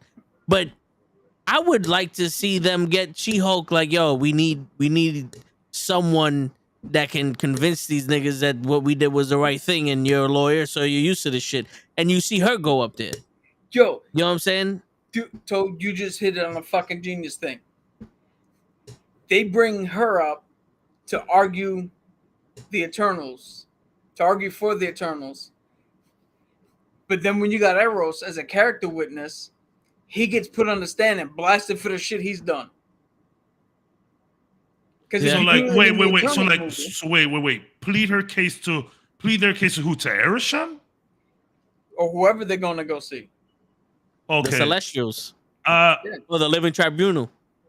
It could I'm be okay Living with Tribunal. I'm okay with that, but I want to keep her on the ground. I want to keep her on the ground. well, you but know, that's just me being biased, and I'm sorry She about doesn't that. have this. No, she doesn't have to stay up there. You know, it's just Yo, Deadpool is like, yo, I obviously cannot see the point you guys are making, so they went with She-Hulk. We're gonna need a hero here. We're gonna need a hero. Yeah, She yeah, get over here. yeah. Hey, a Deadpool cameo would be super funny. It I would think be. it'd be Yeah. super funny. but we're just spitballing ways. Yeah, we're which pie in the that sky. aspect can be broached. I honestly think that aspect doesn't need to be broached because we don't have a history with Eros. Enough, yeah. in We don't order have for enough this about to be him. impactful. Yeah. This will, as much as we hate the whole, all this movie's woke and blah blah blah shit, that would be a woke move, just to make some point for some character who we don't know as the general audience in movie terms. Yeah. You keep them That's an separated. from each other. unnecessary. Yeah, that's an unnecessary thing to bring up. We don't know this guy, this version of this character. I just want to We see don't know. him. I want to see him. Now, What's been happening? What are you doing? You're Yeah. lurking, bro. Word. You're Now- lurking back there. now, question. Let's pie in the sky this shit real quick because I want to get into the TV series, My but I'm favorite gonna part go. I'm gonna go into season 2. A little plot twist. The main antagonist for season 2, Hercules.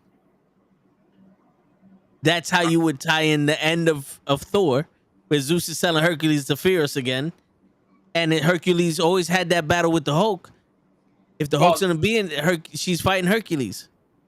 No, Hercules, I think, is actually going after Thor. At last we left, Zeus literally was like, "Yo, you got to go get Thor." No, Yeah. he said go make these people fear us again. He said go put fear in the hearts of the people so they can fear the gods again. Well, I would He think told them to I go would think terrorize the people. I would think that he'd start off with the guy that put a bolt through his ass. No, that guy has a daughter now. You can't. He changed. Yo, dude, what's more terrifying than watching some dude beat the shit out of Thor? Yeah. Watching some dude beat the shit out of the Hulk. Hey, Dude, the last time that happened, everyone hated it. Yo, yeah, the last time somebody beat the shit out of the Hulk, Bleak came on here and said that the whole world is trash. No, it's true though. But I'm just saying. You said what's more terrifying? When Thanos beat the shit out of the Hulk, everybody was like, "What the fuck?" It made the world spin faster. When Thanos beat the shit out of Thor, it was like, "Yeah, we get this." If Hercules came up and beat the shit out of Edward Norton Hulk, maybe. Smart Hulk, they're gonna be fucking sad for Smart Hulk. It's not gonna be we're afraid of.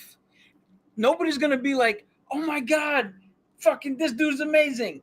People are gonna be showing up like the mom who jumped in the boxing ring for her son. It's like, "Stop hitting him! Stop hitting him, damn it!" Like, I'm sorry. You guys brought it up. I don't have a problem with it because you literally can't have this man running around wrecking everyone, because what the fuck do we need anybody else for? Because think about it. Even the Avengers plan with Hulk, smash, cool. He went and hit 6 guys over here, a thing over there, and punched Thor once. I love Smart Hulk. I like Professor Hulk. I'm in the minority though, I understand. And don't worry, this show will lead to World Breaker. Something's gonna happen. Something's gonna happen to Jen. Something's gonna happen to him. Something may happen to Wong. Something's gonna happen. Bruce is gonna freaking lose it. And we will get the World Breaker Hulk that everyone wants. It's coming. I promise. This is one of the things that I feel the most confident about. If we're talking about theories. Like I said, 2023, supposedly Marvel gets the rights back to the Hulk. We don't know what most of the movies are going into phase 6. Toll's trying to hold his composure right now. No, I see you dancing in your head. I see you. You ready for that World Breaker Hulk? You can't wait. Son, at the end of this show, we will know something about it. Something. And it's funny because in a weird way, Bruce is getting our own little arc here too. Because at the beginning of the show, he has the sling. In the car accident that they're in, he has the sling. Yeah, he's Bruce. I didn't see that. And he's Bruce. Oh, I didn't mean to spoil that, but I mean, but I would expect that. Yeah, because he had the sling in Shang-Chi. They're gonna address it, and I think there's gonna be a start and an end to his arc. I don't think he's just there to help Jen be a Hulk. I mean, yes, that is a tool, that is an avenue that they're gonna use with him. But I think at the end of this show, we're gonna get some crazy info and some future looks at some real Hulk shit. Trust me, they've been listening to y'all. They've been listening. Folks, we don't know. We no longer need to see the show. Cabs just ruined it. Sorry. Don't tune in. Nah, sorry. I'm playing. I'm tune sorry. in. Find out for yourself how good it is. I wanted to come out here in my Daredevil hoodie, but he's not the main character. But this is all about She-Hulk. Yeah, yeah. So all right, so let me. You can mention Maddie Murder. Oh yeah, No. yeah. We're gonna talk about him. Yeah. We can mention him. And so I did a short because I misremembered some shit that happened when we were discussing his yellow suit the last time. Yeah. So I reiterated here. His original run, they wanted to just distinguish him from everybody, so he wore the yellow and red for one comic. At the end of it, they didn't say shit about it. They just changed it to red. Then back in the early 2000s, they did Daredevil Red and Yellow Volume 1.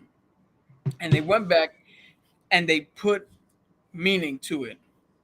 And when his father died for not throwing the match, his father wore yellow robe. It was red with the yellow trim. Yeah. So Matt used his father's boxing gear to make his first costume. And then Karen Page at the end of it was like, yo, you're calling yourself the devil. Shouldn't you be more representative of that? Yeah, cut the yellow out. You see, you look weird.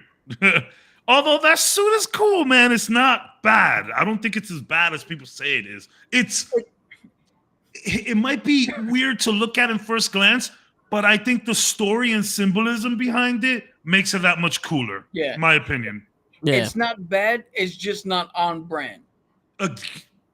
Yes. Like if the Ghost Rider showed up on a skateboard, Yeah. yes, it might not look bad, and yes, you ride a skateboard, but that's not the theme we're really going with. He's a hell demon, like Yeah. Fucking Ghost Rider just doing kickflips and shit, and you just hear Superman from Goldfinger. Here I am, going older all the time. The fucking Tony Hawk song. Oh shit! yo, And I'm so confused about. That's Yo, what I listen to happened. that song every fucking day. that's what happens when Tony Hawk makes a deal with the devil with Mephistopheles to get a fucking Word. They said I'm too old for the X Games. By the way, Tony Hawk Remake 1 and 2 is now free on the PSN store. If you wanna check that out. One of the pillars in gaming of our childhood. Tony Hawk. Yeah. Oh yeah. Yo, I've only ever played the demo of that game. Yo, but hey, that demo, bro, I had the demo disc that it came in.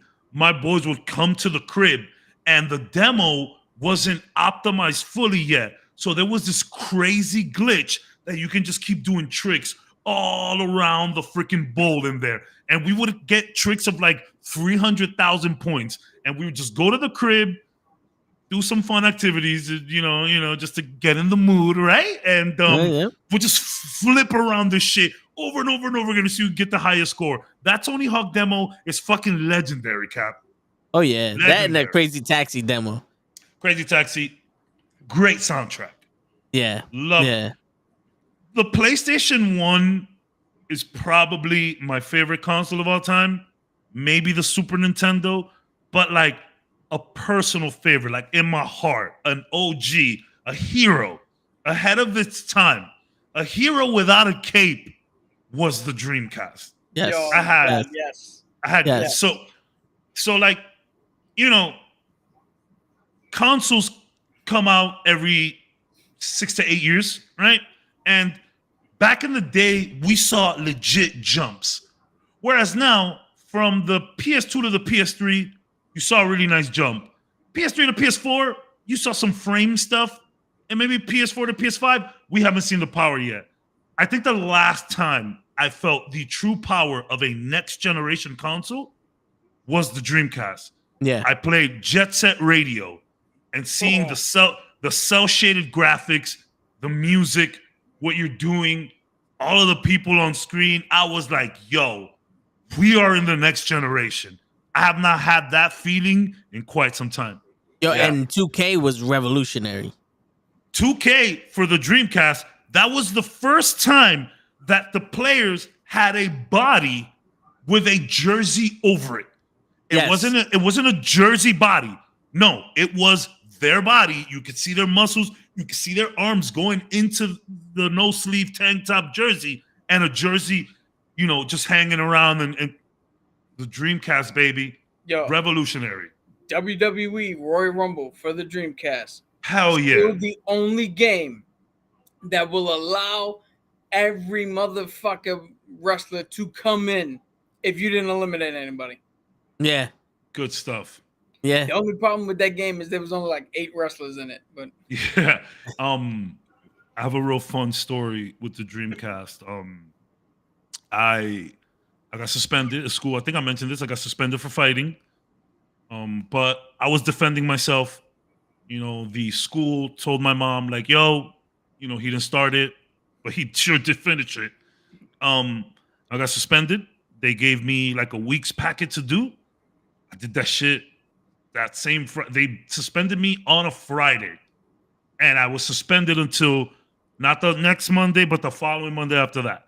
So I had 2 weekends and I had 9 days off of school. I finished all my work that Friday night when I got home, maybe a little bit Saturday in the morning. My mother was like, yo, I'm not really upset at you. You were defending yourself. We have taught you to defend yourself. So we can't be mad at you. You're not punished. You're fine. So what do you want to do? I was like, yo, can I get like $35 to go buy a video game?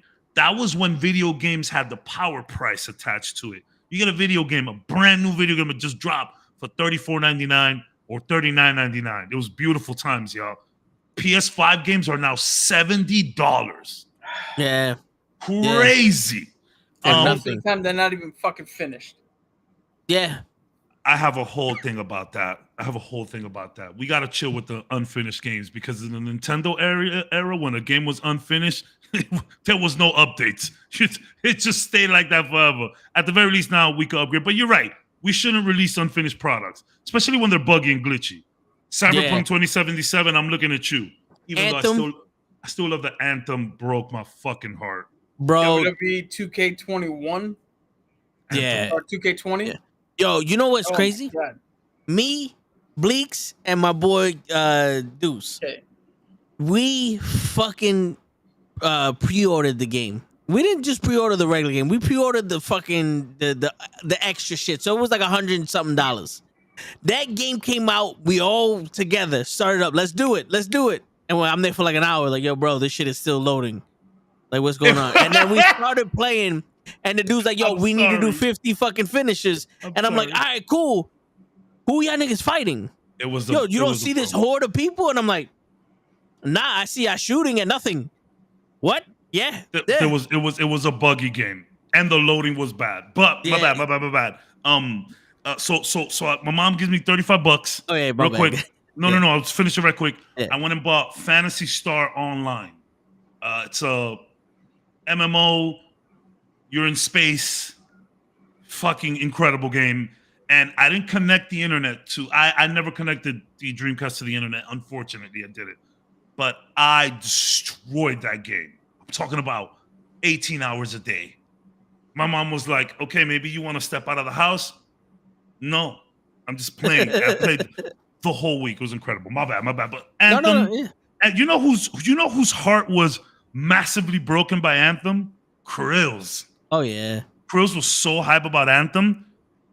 I mean, we got to play Anthem, and don't get me wrong, we put like 150 hours in it. Me, Fern, Pills, you know Pills. Yeah. You know all of them, and Ed. You know Ed. We put, I would say, about 125 to 150 hours each on that game. We got our money's worth, but we were upset because there was just so little to do. Like, shit got repetitive really fast. Sorry. Back to Yeah. You can't get me started on video games. Sorry. No, I hear you. We might have to do that shit next week. Video game flops. Yo, bro, I mean, you don't gotta pull my arm too hard for video game stuff on the podcast. Let's fucking do it, man. We do everything. We multifaceted. But yo, all right. real quick, I want to get into some of the reasons why I'm excited or we're excited for this series. Yes. And part of the reason that I'm excited for this series is because of Miss Marvel. Miss Marvel showed that they know how to write a teenage Pakistani girl that gets powers and has a fucking family that loves her. So now you sit there and like, all right, this Moon Knight and Miss Marvel were two completely different characters, and they had the same level of interest in each show.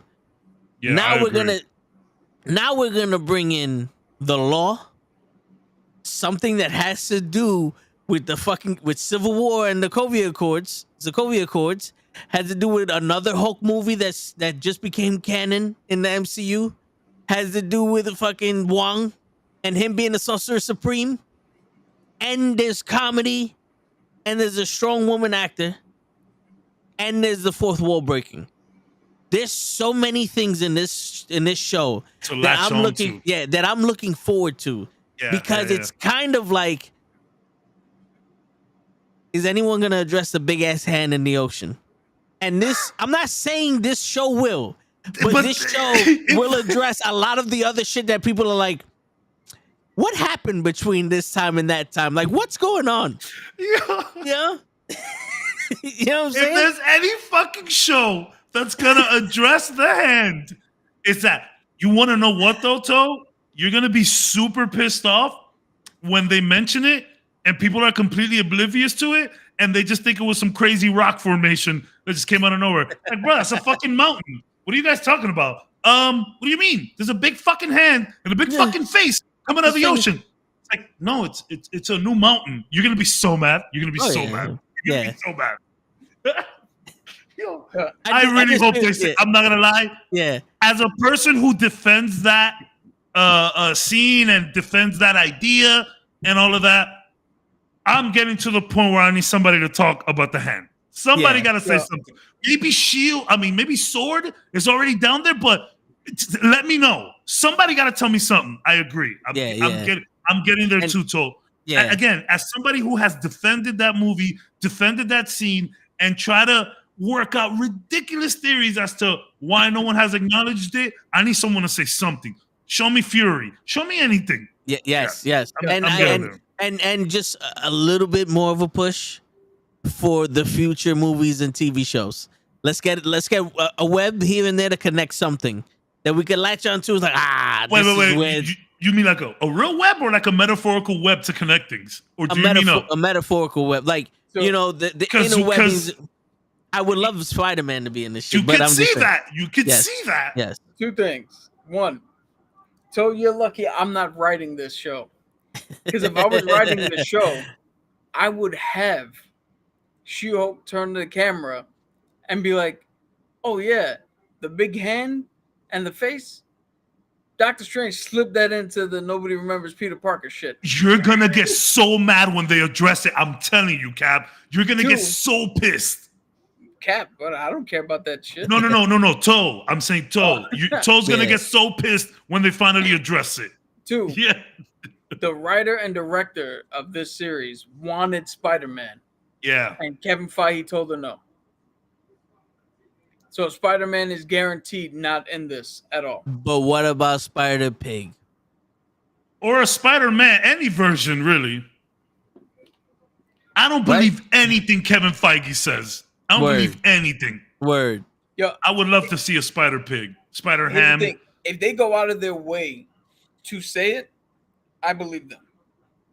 No, yeah. Like I thought we got Spider-Man. All right. So are they going to mention him fucking shooting webs out of his ass? I don't want that shit neither then. I wouldn't mind mentioning him. First of all, it was only Homegirl that said that. No, they said it in Spider-Man Homecoming. They didn't say it. They asked if it came out of anywhere else. But they never said but. But it was implied. It was implied. Yeah, but here's the thing, though. No, the thing, like, they can mention that what up, because what up, Krills? What he peasy in the building. But you know what I'm saying? Like, I wouldn't mind if they mentioned, like, yo, because they're more enhanced people out there that need defending. Like, look at Spider-Man.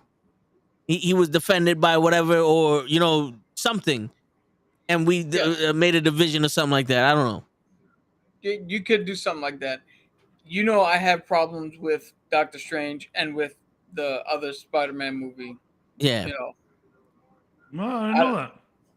Yeah, we don't bring it up, but I don't know. He Yeah, keeps it hidden. He keeps it hidden. But I want to just point this out. It is completely logical for you to hear that there is a man with the capabilities of a spider, and then immediately be like, well, where the fuck did you shoot his web from? Because spiders only do it from one part of their bodies. their ass. So logically, like if you told me, oh, yo, Dalmatian man is coming, I'm gonna be like, oh, so I'm gonna be looking for somebody who's wearing white covered in spots. And if he shows up like the blue Raja in a different color, I'm gonna be like, I thought you said fucking domination. You know what's crazy? If you were to tell me that there's a Spider-Man walking around, only question is that motherfucker got 8 arms. Yeah, that's a good one though. Or hold on, wait. He makes webs to catch his food in trees. Not the fact because, or you could be like, so hold on, wait. He has a big ass thing on the back of his fucking ass that shoots webs, because spiders aren't humanoids that shoot webs out their ass. They actually have another, a thing that produces the fucking webs. It's idiotic and fucking lazy writing to go, oh, he shoots webs out of his ass. It's not funny. Can I interject? What about, so then the way that you guys are talking about it, I think the best question when someone found out about Spider-Man was proposed by his best friend Ned. Do you lay eggs? That was good. There you go. Is that good? I thought that was funny. He's like, yo, do you lay? That's a legit question. If you hear that you have spider powers and you've been bitten by a spider, now you got spider powers, I think this is a legitimate question. Do you lay eggs? Yeah. I wish I had a web organ. Yeah. Whoa. Here's my question that I just fucking came up with. You have 8 eyes? Didn't America say that she been to like a few multiverses at this point? Yes. Mm-hmm.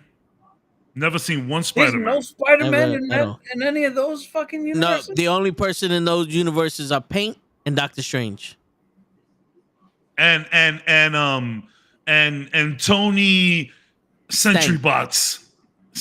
Yo, I would Tony love to see it. I would love to see alternate universe with a real Tony Stank. That'd be hilarious. Yeah. Yeah. Yo, that would solidify Stan Lee as a watcher. He confused Tony Stark for Tony Stank. But we already know he talks to the Watchers. Literally the future, that man. But yeah, so what else do you? What else? Okay, I thought you wanted to keep going as to why. No, but that's why I'm excited. I get to see more of the Hulk, and I feel like this is gonna push the story further. And there's so many things. Other way? Yeah. And be the voice of dissension, as most of the time I am.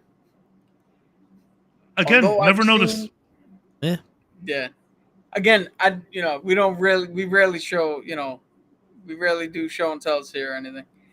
But as much as I've seen that I do like,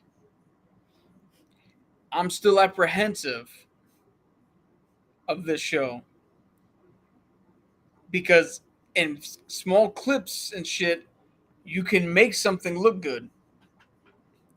But overall, I mean, how many people get fooled by the fucking Jurassic Park trailers? And then you go see the Jurassic World shit. And you go see Jurassic World and you're like, what the fuck is this? Or I mean, I kind of knew Jurassic. I didn't have any expectations there. But now, you're right. You're right, though. With my rant earlier, nowadays, you want to watch the movie, watch the commercial. That's why I don't watch commercials no more. Yeah, it's a good idea. But I'm still. I know what you're saying. No, I know what you're saying, Cap. Yeah. I'm still reserving judgment because it has to be good in totality. This can't be. I don't want this to be the Book of Boba Fett, where we're like, yo, that second episode when he's on the train, awesome. The 2 episodes with the Mandalorian when they took a break, awesome. The rest of the shit, who cares? Like I don't want that. I don't want it to be like, yo, She-Hulk, but when she was with the Hulk, it was cool. When Daredevil showed up, it was cool. The rest of it, Yeah, take it or leave well, that show should have been called The Book of Noah's Fat because he wasn't Boba Fett. Yo, I just want to know, you became the head of a crime syndicate to do no crimes? Here go the nerds. Here go the nerds. Here go the Star Wars nerds. Yo, Boba Fett. To me, first off, I've never liked Boba Fett. Because I've heard a lot of people say that. I've heard a lot of people. Showed up, did nothing, was handed the man he was looking for, and got bumped into a fucking Starlight pit. He was never badass to me. The Mandalorian showed him to be a badass. And then immediately they turn around and say, nah, we already have a badass in a fucking Mandalorian outfit. We don't need two badasses. Where they could have, like you said, lazy writing, they could have distinguished them as Mando is a good guy who does shit in a difficult way, but he's a good guy. He's taking care of Grogu. Anti-hero. Yes, we can go, or vigilante-ish. Vigilante-ish, okay. But Roguish. He's good. Yeah, he's good. He Rogue loves One. Grogu. He wants to take care of Grogu. He realizes that he's... I understood that reference. Yeah. He's smart enough to realize that he's not supposed to be in charge of Mandalore and have the black saber and all that shit. And then Boba Fett can be the fucking maniacal, I will murder everybody at this table because you don't think I'm serious guy who's now in charge of Tatooine. And then we would have had two different fucking characters. Yep. And you know how I know that? Because in Mandalorian, at the end of season 1, we had a woman in a mask, a woman in a mask, a woman in a mask, and a woman without a mask kicked the shit out of everybody, and they were 4 separate people. Yeah. And one of them was Sasha Banks. But yeah, let's go back to She-Hulk because we're losing cabs here. No, please. Don't let me be the reason why y'all don't geek out. I might not understand the lingo, but I respect the nerdism always. Yeah. It's funny, now that Crow's his head. I had written a post one time, and I was like, yo, I don't really fuck with Star Wars like that, but like, I'm glad what Star Wars has done. You know, like, everyone knows what a freaking lightsaber is in the Force. You know, that I respect it. You know what I'm saying? Like, and it's funny, I thought that I missed the boat, but fucking, you know, my psychiatrist here, Cap, Mr. Green, he was like, yo, maybe you don't like Star Wars because you didn't catch it from the beginning and you've seen so many other things afterwards that are trying to copy. And that is one of the craziest explanations I ever heard as to why I didn't get into the show. But hey, I respect what is done for the culture. You know, I definitely respect that. Like, everyone knows who Darth Vader is. Everyone knows who Luke Skywalker is. The lightsabers. The combination of a lightsaber and the Force? What's better than that? Other than maybe a shotgun and an axe. You know what I'm saying? What's better than that combo? Yeah. The fact that I can throw my sword at you and then bring you into it and stab you with it. Like, come on, that's a really cool combo. You know what I mean? So I respect that. I respect all of Star Wars. I want to see Darth Vader versus Predator. There goes a fucking. There used to be this YouTube channel that would do these crazy like mashup fights. Death battles, yeah, man. Those were the shit. There was like a Wolverine Batman one, I think. Should do a lot, yo, bro. And there was like real people doing scenes. It's great. So that's a different one. Death Battle is all animated, but I think I know the one you're talking about because they actually did Wolverine versus Predator. And yeah, okay. Had the guy, like, that's what it was. Shit. It was kind of like Thanks, like brother. the Deadliest Warrior type shit. Yeah, Deadliest yeah. Warrior. Yo, Deadliest Something like Warrior was that. cool because they would take like stats of people and they basically put these stats in a computer and like AI to fight. That was Yeah. super interesting. It I was- like that kind of shit. It was done. The fight was done 100 times, and they took the Yeah. aggregate score to figure out who would win in the battle. Yeah. Yo, what a great show. And they would pick like, it could just be A like a knight versus a Neanderthal pirate. versus a Viking, or a knight versus a pirate. Sometimes they use like realistic names that you might have heard of, like Genghis Khan. My Super favorite cool show. part, they were doing the Spetsnaz versus the Green Beret. Whoa. And they were testing out, like, the Spetsnaz were talking massive shit. It was like, yo, we'll beat them every day. They can't do nothing. And this one fucking Green Beret went up to a ballistics gel with a knife in his hand and just did this as fast as possible and decapitated the fucking gel head in like 4 or 5 seconds. Yeah, so they had like bodies. They had like bodies with skeletons, and like they had like a protective gel outside. The knife was smaller than this. Oh man, He decapitated the gel with a knife smaller than this. That's a nice knife. Yeah, thank you. I got it for Christmas one year. That's something Leia would give somebody for sure. Yeah, but yeah, and they said that his hand speed rivaled one of Golden Glove boxer or an Olympic level boxer. Yeah. So I love that show. But why am I excited for She-Hulk? I mean, I'll mention this. I'll say this until I'm dead and gone. I think no matter how bad a Marvel property gets, or stale or weak, I'm always going to get some kind of enjoyment out of it. It's just where I am. Now, when I rate things for you, like when I give you my personal opinion, I'll tell you what I personally feel. But when I'm being objective about it, I'll let you know the truth.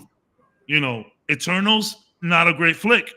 I personally enjoyed it. So no matter what Marvel does at this point, I'm just interested to see where it keeps going. But I do like all of these weird kind of show ideas that are going on. The first couple of shows that we got, maybe WandaVision did the whole sitcom thing for like a few episodes. Then it turned into a Marvel show. Then you had Captain America Winter Soldier. That was just a show from the very beginning, political. Yep. Then you had Loki, show from the beginning. Then we get into the Hawkeyes. It's a little ground level. Then we get into the Moon Knights. And then we get into Miss Marvel, which was just something completely different. Caught everybody by surprise, right? So I just want to see where this goes. I want to see. Well, she's a lawyer. Yeah. Yeah. So Kat might be able to answer this one. Does She-Hulk have any other abilities besides strength and intellect? She-Hulk is. So, do you remember in what was it, Captain America, Winter Soldier, where Nick Fury was sitting there with Cap and Sam, and Nick Fury looks at Sam, and Sam goes, "Oh, I do everything he does, only slower." Yeah, basically. That's She-Hulk. She does everything the Hulk does, just not to the same scale. Yeah, Krills, she absolutely does. She gets busy in the comics. She gets busy, like she's taking dudes home type shit. Yeah. People can't deny the big green ladies. Apparently, word. We have that whole meme culture now, and nowadays, you see like a big woman, Amazon snooze type, and motherfuckers would be like, "Oh, I want her to step on me." You know what I'm saying? Like that's the whole. It's funny in the Avengers in the Avengers game, the one that just came out, the weird kind of multiplayer one, Marvel's Avengers.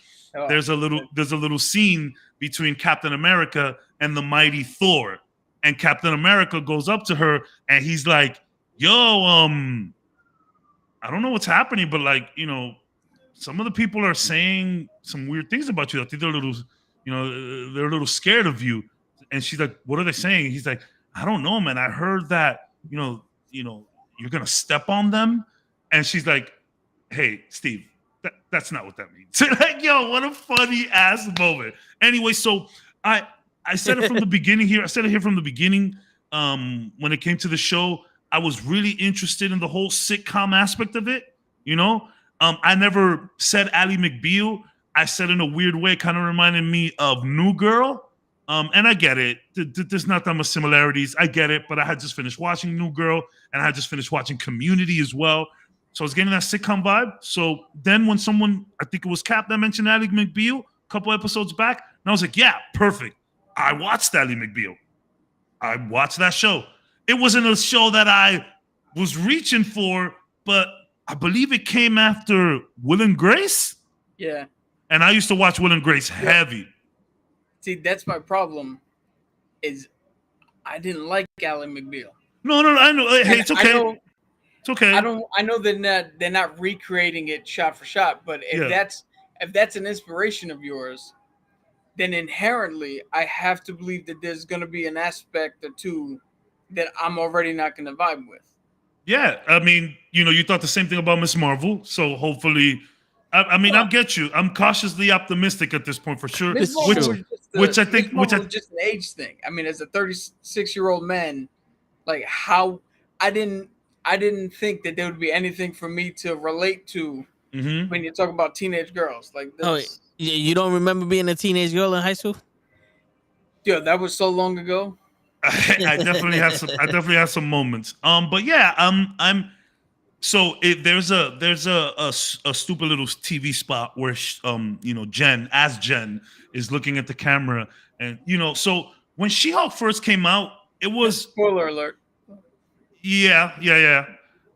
Spoiler alert. When She-Hulk came out, like the whole thing was a meta narrative about a woman who ain't need no man around, a woman who could take care of business, a woman who could be a hero and still handle her business.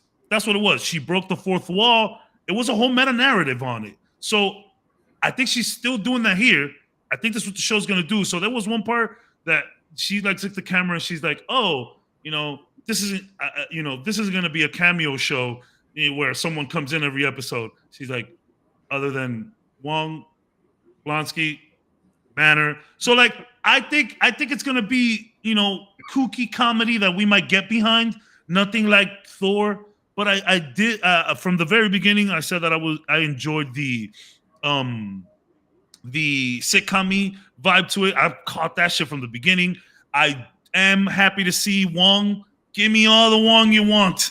I think Wong is the universal MCU character. He's the new Nick Fury. He is. No one is tired of Wong. Wong is everywhere. My man's a sorcerer supreme. He's over here holding shit down in Car Mortage. He's pulling up to New York, talking to Jen Walters. Like he's fighting in the fight ring. It's the Wong cinematic universe, baby. Give me all the Wong pause. Give me all the Wong pause. Yeah, Wong Shi-Yu. Let's go, bro. So like, I do want to see some of the cameos. I know they're holding some good ones back, and ultimately, for all of the Hulk fans out there, I want his redemption arc to begin. Let's It's been a while. I am not a Hulk purist. I actually am in the small minority that enjoyed Professor Hulk from the very beginning, but as fans and as someone who acknowledges people's love for something, let's see. I'm not necessarily interested to see where the story, the overall MCU is pushed, but let's see what's going to go on with Hulk, because I have a real strong feeling we're going to get something. We're going to get it. I just want to say real quick that if you look at the way Kevin Feige spoke in the panel at San Diego Comic-Con, the whole crux of where the MCU is going really starts in Phase 5. Really starts with Ant-Man and the Wasp: Quantumania. So this, like I said, this is just the palette, not really connected, but this is the wink in the nod where it's like none of these really connect, but we all know these motherfuckers connect. We all know. Now, would you have this like maybe for 2 minutes at the finale connect to Wakanda Forever? No.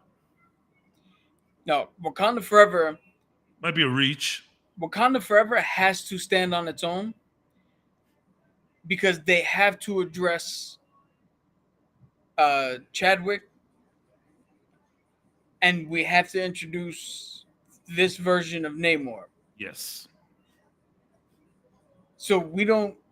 No, but we like don't let's need say, anything connecting like- leading up to. like let's say one of the end credit scenes is She-Hulk going, "Why are you still here? Don't you got a Black Panther movie to go see in November or some shit like that?" Oh, That- cool. Nah, I'm okay for with me, that. I'm all right For with me, it. that'd be too cute. Hey! That'd be too cute. That is a little cute. That is a little too cute. Now, yeah, I hear you.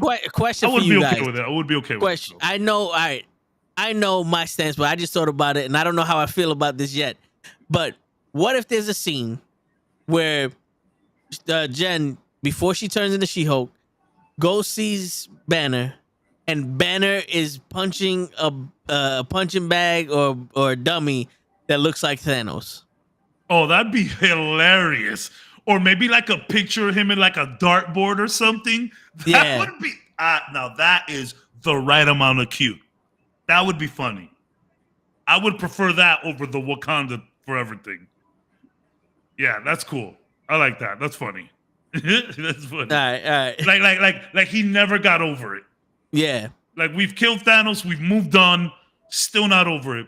Which is funny. It could, in a weird way, also be a callback because there's a certain run in the comics where She-Hulk gets destroyed by Thanos, puts her in a coma, and during the coma, Hawkeye kills the Hulk. You've heard this correctly. And she wakes up, loses her shit, turns gray. Kind of like the whole start of Professor Hulk with the whole ink and whatever. And she Yeah. turns gray and starts kind of losing her shit. So I'm not saying we're gonna do that, but So- it will also be a funny callback to that. So I just want to, real quick, for anybody, Hawkeye killed the Hulk because Bruce Banner gave him an arrow, To take him out. told him to go stand as far as possible, and literally stood there and just tried to keep as calm as possible. And he let Hawkeye let the arrow go and strike him down. It was planned by Bruce Banner. So just in case somebody's sitting there going, "How the fuck did Hawkeye?" Yeah, kill it her?" wasn't like a It fight. was- It wasn't a fight. And then It was- is this before or after he gave the Hulk to the Asian kid? This is after. Okay. the Asian after. kid. I don't know his name. Amadeus Cho. Yeah. Amadeus Show. There you go. See. I think it was Totally Awesome Hulk or something like that. Yeah. Now, would you guys like to see Amadeus Show and Miles Morales Now- and the next gen of those heroes? I want to So- see Miles at all costs. Here's the thing: his mom was already in Avengers 2, Who? Age of Ultron. The Asian lady Amadeus? that The Asian lady Amadeus Cho's that mom, the Asian lady that helped Hawkeye and built the Vision, Vision. body. Yeah. The one that gets manipulated. That's Amadeus Show's mother. That's his mom. Yeah. So you can Wait, have her they back. call her by her name. Yeah. What's her name? Ah, shit. Mrs. Yeah, They I they forgot call what her. the fuck They called did her. call her Dr. Cho. Okay. Yeah. Oh shit. Okay. All right. Little fun fact. Dr. Helen Cho. Ah, see. There's always a Helen somewhere. Krills asked about New Girl. Krills, it's a funny ass show. It's a show about I find it. You didn't I find it think- funny? I think he saw a couple episodes because I was watching it. Yeah. I found it funny. I'm not a comedy guy. Well, clearly, because New Girl's funny. I mean, I like stand up. Stand up. I is love. funny. I And, prefer like, stand up Impractical over. Jokers is funny. I prefer stand up over anything. If you guys want to see the best stand up within the last maybe 5-6 years, I suggest you watch Ronnie Cheng, the dude that was in Yeah. Shang-Chi. Ronnie Cheng Destroys America. It's the best fucking stand up of 2019. Before we went into quarantine, He just fucking. But I like. So I watched Community. I watched Community, and someone was like, "Yo, if you like Community, you'll like New Girl."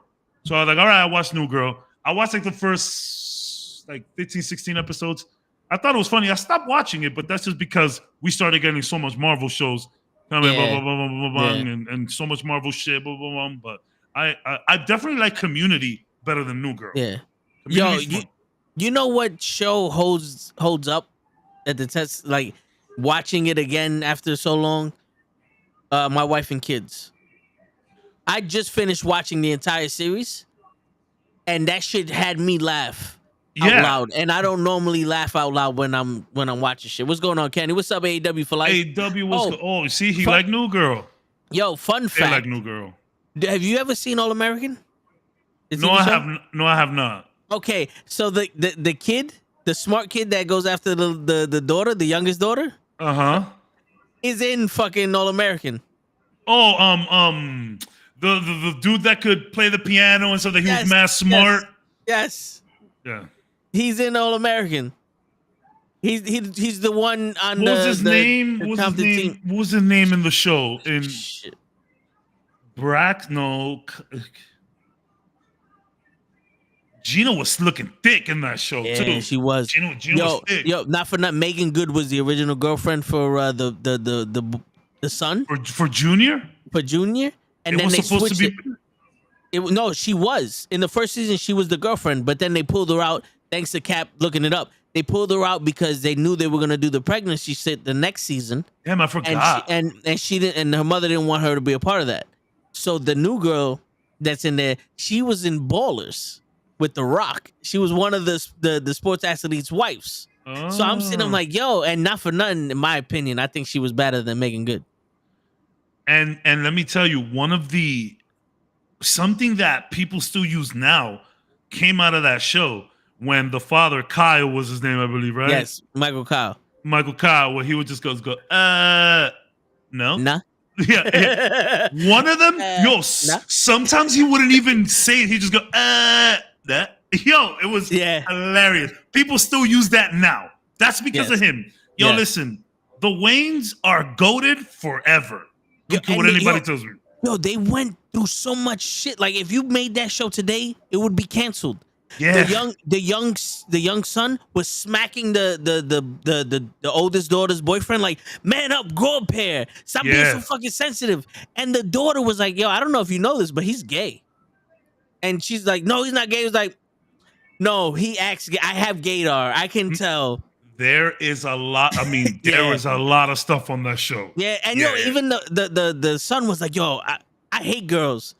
And he goes, the father's like, I hate them too. The only reason why I don't bat for the other team is because someone got to lay down. Yo. He's like, someone got to lay down, son. And the son goes, wait a minute. Nah, I'm good where I'm at. Jeez. Yeah, they were raw. Yeah, we can't have shows like that anymore. But why? But this is the thing, though. Why not? Because it sheds a light on it. Because they never said it was bad to be gay. The little girl actually said it. He goes, your boyfriend's gay. He's like, he's not gay. He's like, there's nothing wrong with him being gay, but he's gay. That stems from that Seinfeld episode. The whole episode's about being gay, and after everything, not there's anything wrong with that. Yo, that was such a good episode. Again, we brought it up, I think, last week. It's the fake outrage of straight people. No. Of straight people. It's this weird trend of, you said something offensive. Nobody's offended? Well, fuck it, I'll be offended. It's like, yo, it's not direct. I never understood. It's not directed at you. Why the fuck are you mad? In my experience, you're only mad. Like, if somebody came on the podcast and went, blue-eyed motherfuckers are the dumbest people in the world, I'd only get offended if I think he's talking about me. Yeah. Because even though I'm a blue-eyed motherfucker, his opinion of me doesn't fucking matter. Like, I like, it's okay for people to be allies. You want to be allies, you want to be down with the cause, you want to help, great. But don't get offended for people. Yo, Yeah. Let them get offended first, and Dude, then you could. It was like back when them they up. when they changed the name of the Redskins. They asked Native Americans, like, I don't give a shit. We're not Yeah. offended. well, yeah, that was only like one group. Like they didn't ask the totality. No, of but it, I no, but understand what you mean. I'm just, you know, it's like The funny thing is, we still have the Kansas City Chiefs, and let me tell you, Kansas City ain't changing shit. yeah. But see, here's the thing. They were Ain't born on changing. racism. They're gonna Yeah, stay. it ain't changing Chiefs- nothing. No, but the Chiefs and the Braves, those are not offensive to or stereotypical to that group. True, Redskins is kind of like the, it's yeah, like Redskins. like having the Washington niggas or some shit. Yeah, Redskins is like a slur. That's a slur. So I didn't do good with the quotes last time. I didn't bring up meaningful quotes. But I'll say this here, drop a little knowledge. There's two things fundamentally you cannot do in this life. Have sex in the champagne room. No. Well, three things. You gotta One. put that there. Yeah. In any relationship, you cannot fundamentally care more than the other person. It does not work if you care more. It has to be an equal amount of caring. Yeah. I agree. Two, you cannot be more offended than the person that the joke or whatever Is is about. targeted at. 100%. Because if that person's not offended, then there is no offense to be taken. Yeah, why are you offended? Yeah. It's super egotistical for you to put yourself in the way of harm when no harm is to be done. That boggles my mind. You're just That you basically would saying. give- You just basically want to tell everybody, hey, I know the attention is not on me, but I'm upset. Also, we're gonna take this time for another fuck you moment. For if you're also the type of person that doesn't like shit because there's a woman involved in the lead actor, go fuck yourself. Well, fuck yourself. MCU? No. Yeah. How Yeah, about go just fuck yourself. how about just good characters? Yeah. Go Cocksucker. fuck yourself. Black Widow will probably destroy your favorite male character. Go fuck Yeah. yourself. Yeah. That could Cocksucker. be a stretch, but I love Yeah. Black Widow. It's But okay. you know what's crazy? There's more backlash about all the female characters in the MCU now. But we're also the most diverse. Yo, I don't understand. I will say it. We say it in every episode here. I just don't understand. What is the hate? Yeah, I can't. Yeah. I don't see what they're seeing. What is Yeah. the hate? What is What? it? I mean, just some good actors out there. Some good actresses killing it, showing some bro. This was Iman Vellani's first acting job. Phenomenal. And it just crushes it. Yeah. I'm gonna say something right now. I don't get it. Earlier we were discussing movies and we brought up Saw and Cavs was like, what is the best thing or grossest thing you've seen in the Saw film? Yeah. The best thing I've ever seen in the MCU in the first Avengers, when Loki is talking to Black Widow, to Natasha, and she turns around and goes, "You monster." I was in the theater sitting in my chair going, no. This is the That's Black not Widow. how the fuck she acts. This is the And Black then she Widow. turned when he was like, "No, you brought the monster on board," and she turned around and was like, "Well, thank you for your service." I went, "They caught me. Yes. She manipulated me into thinking, holy shit." Not only Yeah. that, she manipulated the god of mischief, the trickster himself. Yes. And it's even funny when we first see her, and they pass her the phone and it's Nick Fury, and she's like, "Yo, I got these guys right where I want them. They're about to give me everything." And they're looking at each other like, "What? Like, yeah. who's in control here?" Black Widow was incredible. I get it. Her movie was 5 years too late. I get it, but go fuck yourself. Yeah. Yeah. The only problem you can have with Black Widow was that wasn't Taskmaster. Taskmaster. I don't know why Bullseye was the only name that popped in my head. That wasn't Taskmaster. Can't wait to see Bullseye in Daredevil Born Again. Show me Bullseye. Yo, if we're bringing back the people from Netflix, Give back me Point. the guy who played Bullseye in Netflix. You gotta bring back Poindexter. You have to bring back the guy who played him. Please bring back. Well, first of all, please bring back Bullseye. Let's get him in because the last time we saw him, he was getting the adamantium put in him, or the precious metal, whatever they called it. We could call it adamantium now. Retcon that shit. Say adamantium. I dare you, Marvel. I dare you to say adamantium. Wait a minute. Bullseye has adamantium in him? In his spine. In his spine. After this guy broke his back, like they put adamantium in there. It's just in the Daredevil show at the time, Fox had the licenses. You couldn't say mutant. You can say adamantium. It's so annoying. It's so annoying. And they called it like a precious metal or something. But we all knew what time it was. We knew it was adamantium. So, hey, retcon that shit.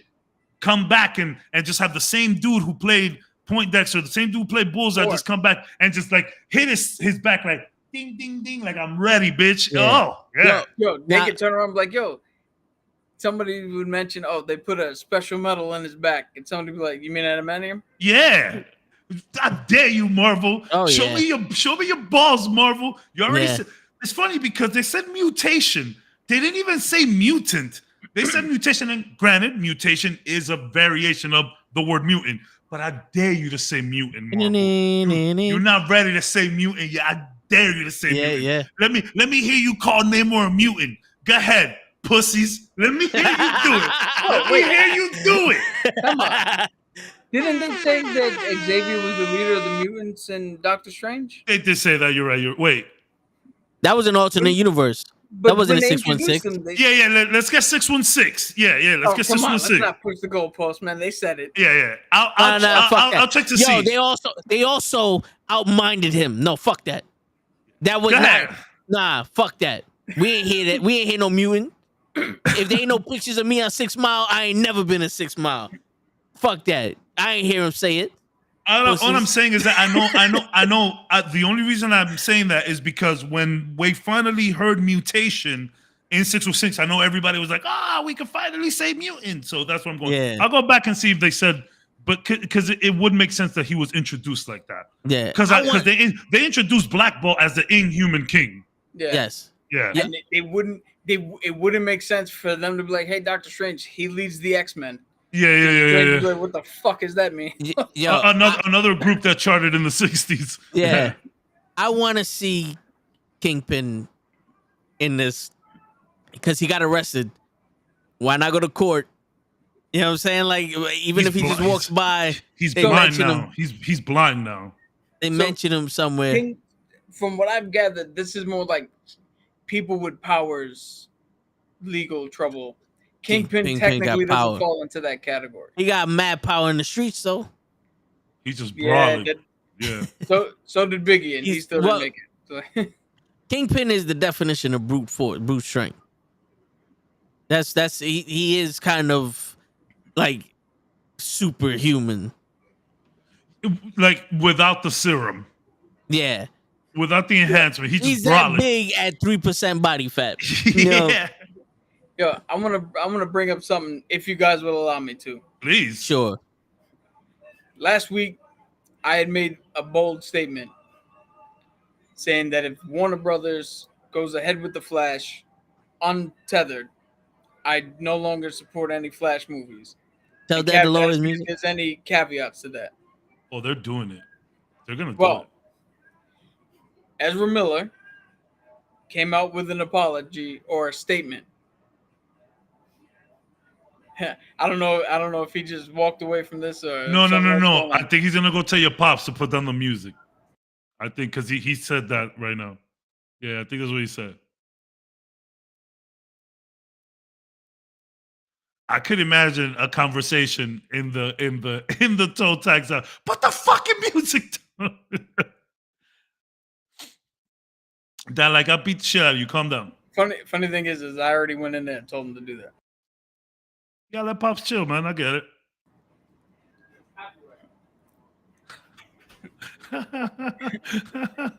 I love it. I love it, bro. I love that shit. No, yo, we will get copyright strike for that shit, man. Yeah. A reflection of Monday Night Raw showed up on fucking Kenny's stream, and I got banned for a week on YouTube. Yeah, Get this, crazy. I just got copyright strike. We literally showed Raw for 3 hours, and they just gave us a little strike. You're not gonna be whatever. You just can't monetize it. A reflection of Raw, and I got banned for a week. So boogie on down. We're gonna get somebody's coming to the house, and I'm gonna need She-Hulk to defend me. You want her to do more. You want more. You want her to do more You than still hear defend it? it. Yes, I still hear it. I don't hear it. I heard on down again. I I'm not swear to hearing God, it I just from- heard it. I I just think heard we it. hear it more from Cap's room, I believe. Yeah, because he's in the living room, and my pops is like really right behind him. Yeah. And the thing is, that iteration of the fucking song is literally just boogie on down for 12 hours. That's all I hear. There's no other song. There's no let's groove tonight. Nope. Just boogie on down. On down. On down. It's a good song, but I need more words. He got that Napster Yeah, version. yeah. He just keeps Yeah. saying the same thing There's over a and skip over. to it. But what's funny is he's not even watching a music video. He's watching people dance. A dance studio create a dance to that song. Nice. Yeah, TikTok. My bad though. What were you gonna say about Ezra? So you asked me if there would be any caveat Yeah. to my statement. Yes, Yeah. yes. So I'm going to present my entire argument here. And I'm going to preface this by going, this is why I love Daredevil. Right? Why I'm going to say what I say is closely related to what Daredevil would say and all that shit. So, Ezra Miller, his statement was, having recently gone through a time of intense crisis, I now understand that I am suffering complex mental health issues and have begun ongoing treatment. He goes on to say, I want to apologize to everyone that I have alarmed and upset with my past behavior, and I'm committed to doing the necessary work to get back to a healthy, safe, and productive stage of my life. I see smoke coming out of Toad's ears.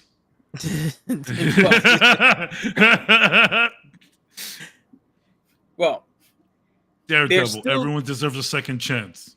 here's the thing. There's still Yeah, but after the fifth one, there's still the matter of the relationship he had with the young grooming, lady, the grooming thing. That was not addressed in here. And to be 100% with everybody listening, with shit like that, I didn't even want to bother to get into. So I'm not 100% on that. So that is still lingering in the air. Yes. But now, in terms of his statement and all this, as a person, if he is legit, or sorry, in this case, I will use this pronouns. I was gonna ask, are you gonna respect their pronoun now? In this one instance, I will. Okay. If they legitimately want to seek help, because what they're going through is an actual Meltdown. crisis of self Yeah. identity or whatever, I am all for somebody going to get help. I'm all for somebody realizing, Look at your brother's face. Look at your brother's I face. fucked up. Well, we'll see what he says after this. I'm all for somebody saying that I realize I fucked up, and I will try to better myself. Now, here's what I would say to this. If it turns out that he is going to do the work, and this isn't just lip service, even though this is clearly a carefully worded public assistant. That was the PR. The PR team did that. The PR team did it, for sure. For sure. So if he's going to get help, fine. If they are going to get help, fine. I will not be watching the Flash movie. and I know we have a comic book show, and I know we bring up and all that. I am telling you now, I will not be watching the Flash movie. Will you be on the podcast with us discussing it? I don't know, Okay. to be honest. Okay. Because here's the thing. People can ask for forgiveness and atonement. Damage Right? is done, though. And there's only one person, if you believe in this system, there's only one entity that can absolve you of sin. And that's God. Big Papa. Big Papa in the sky. I am not God. And although second chances can be granted, in this case, with other things still lingering in the air that we are not 100% sure about, you can go and atone and you can go and better yourself. That does not relieve you of the consequences of said action. 100%. So I still will not be putting my money towards something, or I will not be using my money and acting in a way that goes, oh, they apologized under the rug. Because for me, as a non-religious person, the one thing I've always had a problem with is you confess on your deathbed, truly confess, gates open up. I've always had a problem with that little caveat, because then that means I can truly just do whatever I want, even though I know I can actually knowingly do wrong things, because then I can go back later on and just be like, well, I truly know that was wrong and I repent, and now I'm up there, which would make the whole try to live and be a good person shit irrelevant. Yeah. So for me, again, get the help, Ezra. Get the help that you need. Because I am not a cold-hearted person. And if you truly are crying out for some sort of assistance, get it. Because nobody should have to live in that kind of state. But again, your actions still have consequences. And I might be the only one in the world who feels this way and who will act this way. But I cannot just support somebody because you said sorry for doing something. Because I'm also I worked with people who have some sort of mental issues, be it dementia or Alzheimer's or other shit that affects their mental state. I've worked with the elderly. I've worked with various types of people. Rarely does the actual problem account for the bad behavior. In my experience with it, the behavior is done.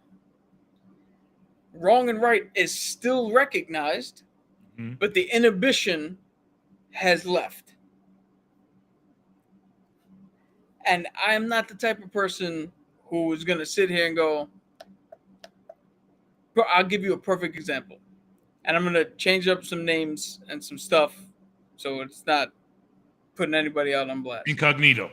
Yeah. I was told the story of someone when I was younger and held that person at a certain stature. When I was older, I was then told a completely different story about the same person. And although the people around kind of already went through the forgiveness process and all that other shit, I have now fundamentally changed the way I think of said person. Because actions are not undone with the simple "I apologize." Of course, 100%, 100%. An apology is a way to acknowledge that you've done something and start the process of working towards not doing things like that again. So in a few years' time, if Ezra Miller gets help and gets their life back in track, like maybe 5-10 years from now, and they do a movie, maybe that I'll go watch it if it's something that I'm already interested in. But as of right now, with the push, with a property such as The Flash that has so much weight for a company in which they need to get it out so they can move forward with their own, with the rest of their with the rest of their movies and the rest of the shit they do. I'm not gonna support, or I'm not gonna just be that willing to be like, he said sorry, guys. They said sorry. We're Yeah. good. We can move forward. No, you do your apology. Show me, and I know I'm nobody. I'm insignificant. I know that. I know. There's a lot of people that feel like you though, for sure. Yeah, but show me that you have done the work, and we'll move forward when the time is right. And Well I wanted said. to bring that up because I know a lot of what we talked about last week was with this, and this is new information coming out. I said I was gonna watch it regardless. Again, you know, whether Ezra is being honest or not about the help they're trying to seek. You know, it is what it is. Damage is done. You know, I mean, there's a lot of speculation out there, but you know, time will tell where the evidence lies and what really happened and what Ezra's really going through. Yeah, like, I agree. Seek the help. I'm gonna go watch the movie just because I want to know what's so benchmark about it and how's it going to essentially New 52 this DC EU. You know what I'm saying? That's what I'm interested in. But whether Ezra gets help or not, you know, we'll see what the evidence says later on. But man, it's some pretty horrible stuff that they're being accused of, right? And you know, you could punch someone in the face and feel sorry about it, sure, but all the grooming stuff and all of that, like that, there's no forgiveness for that, in my opinion. You can get your help, you can move forward and continue with your life, but that's gonna hurt a lot of people. If it is true, I don't know. I haven't looked into evidence. I'm not saying it's true. I'm not saying it's not. That's the one thing that's lingering. You feel me? Like, is it true or not? We'll see. And if we never get an answer, then I'm just gonna, by default, possibly believe the worst. It's not a good trait, but there's a lot of weird stuff being said out there. I don't want to get into the legalities of it because we don't know, right? I'm gonna go watch the movie because I want to see what it does to the DCEU. But whether Ezra gets the help or not, yo, if those allegations are true, then the damage is done. But yeah, seek help. You acknowledge you need some help. Toe is ready to just blow up. So I'm gonna let him do that. I'm gonna do this. Can you just do this in 2 minutes? In the next 10 minutes, we talk about Spider-Man on the PC. Yeah. Is that okay? Okay. Yeah. I'm gonna do this. Let's lighten the mood a little bit. Oh, this shit. This is solely. Oh shit. Me talking. Oh shit. I'm at no point is the Knucklehead Network or anybody else on this panel gonna. I don't speak for them. I appreciate you saying that. You know, I don't. This is gonna be bad. Yeah, I don't speak for them, and I don't speak for the network. I speak for me, and this is me talking. Oh boy. I am not gonna respect you as a they. You're a fucking man, and you don't get to, and no one gets to. I have mental health issues after what the fuck you did. I'm sorry. That's something that you're gonna have to own up to what the fuck you did, and you don't get to blame it on mental health issues. You didn't have them before. You didn't have the mental health issues before you were the fucking Flash, and now that you got a little bit of fame, you think you can do whatever the fuck you want and blame it on that shit. There are people that are suffering with mental health issues that can't control what the fuck they do because of one reason or another. Fuck you. You did stupid shit, and you're supposed to atone for that. You're a fucking man, and as a man, you got to take responsibility for the shit. Stop copping out. That's a fucking cop out. Fuck you, and fuck everything that you stand for. Okay? So that right there is me talking about me. So now I'll let y'all come back into this, and I'm gonna straight out say this as for the Flash. I'm gonna watch the Flashpoint because you don't get to take away That's me what I'm saying. experiencing Flash. a DC movie. Yeah, for real. I've already accepted the fact that you and whoever wrote you fucked up the character. So now I want to see how they atone for that. Because the character of the Flash and you are two different people. You know what I'm saying? And the character of the Flash has its own problems, but you as a person, I can never sit here and allow you to play with my intelligence.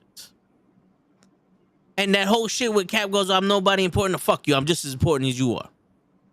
Just because more people know you does not change the importance of a person. You know what I'm saying? You understand what I'm saying? You're not more important than anybody on this fucking planet. Oh, and I know what you're saying, but I want to say that shit to this motherfucker. You know what I'm saying? That, like, you don't get to sit here and make excuses. We all been through some shit. What shirt does Cavs wear now? The guy Cavs. You could show him the shirt if you want. Baptiste, what's going on? Thank you. This is a Captain America shirt in a Street Fighter crossover. Sorry, I can't talk. No, to we the hear, mic. we hear. Okay, so this is a Captain America doing a Shoryuken, and there's the motion, the forward down diagonal punch. He's doing a Shoryuken. That's Captain America doing a Shoryuken with Mjolnir. Yeah. Now one more time, because I didn't hear any of that. No. I'm sorry, it sounded bad. You know what's funny? Like, I do rock all these shirts, and I got the microphone in front of me, so most of the time people don't see them, but it is what it is. No, you know, because I'll keep it short and sweet. We all go through some shit in our lives. We go through some dramatic shit in our lives. There's people that are fighting fucking wars that come home and are never the fucking same, and they don't do the shit you're doing. Don't stop this cop-out shit. You're not fucking special, and you don't get to fucking blame it on some other shit that other people are really having an issue with. Fuck you. All right, now we can talk. And by the way, let's end it by, I don't think any one of us here are wrong in how we feel about the situation. I respect Cap not wanting to go see it. And I also respect Cap saying that, you know, he hopes Ezra gets okay. I also respect what Toe is saying. Fuck Ezra.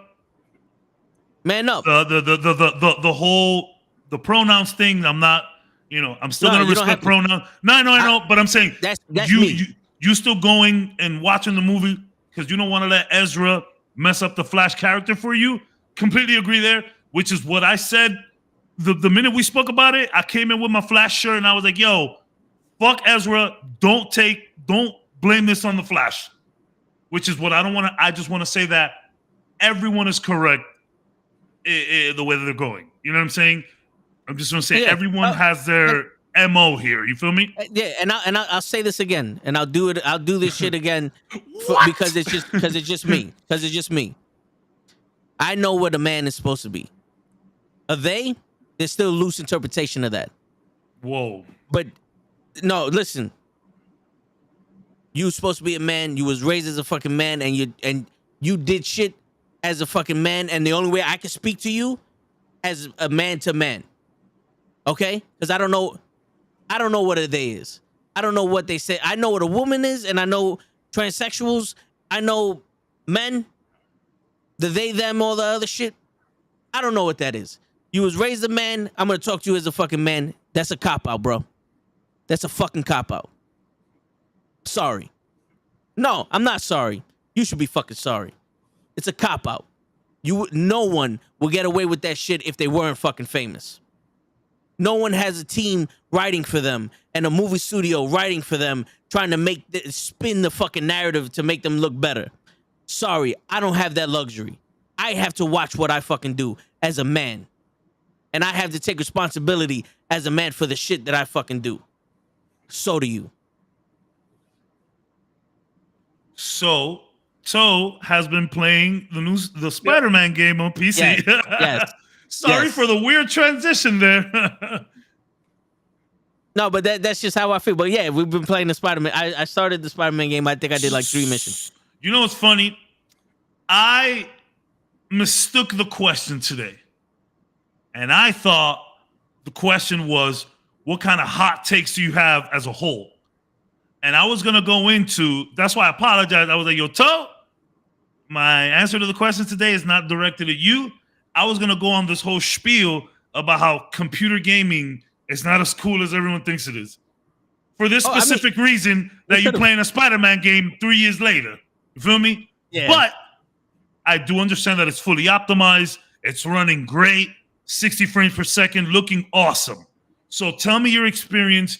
You turn on the Spider-Man game, you jump into the first mission, go. I jump into the first mission and I'm sitting there, I'm streaming it. So I'm watching my OBS and I'm watching the screen. I don't have HDR10 and all. I have a 4K monitor. You know, it shows an awesome picture. The people that watched me on Twitch did not get the full experience of this Spider-Man. I'm seeing reflections. The ray tracing is out of control. It's awesome. Like on the building while he's climbing, you see full reflection. Yes. I didn't buy this game because of all that. I bought it because I didn't want to spend $500 on a console to play this game. Makes you know sense. what I'm saying? That's the only reason. Like I wanted to play this game when it first came out, and I thought about buying you could ask Cap. I thought about buying a PlayStation just for this game. Because there's no other game that I really gave a shit about for PlayStation because they're also on Xbox. I wanted to get a PlayStation just for this game. There's a lot of games you Xbox dudes miss out on. But no, but I'm not really much of a gamer like we that. play. Yeah. But so I was like, yo, this shit came out as beautiful. So first mission, I'm swinging, everything's happening. There's no glitching. When I press a button, this is the first game I've ever played that when I do a fucking, reversal, it happens when I press it. You know, like the Batman game, you know how you press B and you do the reversal and all that? Sometimes that didn't happen and I would get frustrated. This time it's happening, bro. I don't know if it's because it's PC and it's the frame rate or whatever the fuck case may be, or this game is just good like that, but I'm enjoying playing this fucking game as Spider-Man. It's fucking phenomenal, bro. You get to fucking do the and tie people up in web. You see how the game starts? Like you're literally swinging. Yeah. Like the game, you're not on the ground. You don't walk out of your apartment. You are mid chase at the beginning of this game, and I think it's so effective for for what they're trying to say. The rest of the game, this is a Spider-Man who is year 8. He's 23 years old. We got a grown-ass Spider-Man in his, prime. Yep. And you can feel it immediately. Yeah, and working with Doc Ock. And Doc Ock finds out that you're a Spider-Man suit maker and gadget maker. So Doc Ock turns around and goes, yo, I saw your schematics for your web slingers. I upgraded them. And that's how you get the upgrades for, knocking people out with a web ball and all this other shit. And then you're swinging around and like, yo, what the fuck is this? Oh, so you're not skipping cutscenes. No, I'm not skipping. Yeah, I'm watching them. Watching them. Yeah, I don't do that. Fantastic. So, and then the guy's like, oh, one of my old backpacks. And in the backpack you get a coin and you can use that coin to either upgrade your suit or some other shit. And I'm like, yo, this is dope. So if I want new suits, I have to go get the backpacks, and I know where the backpacks are. This is not a game where I have to figure shit out. Yeah, it's very user friendly.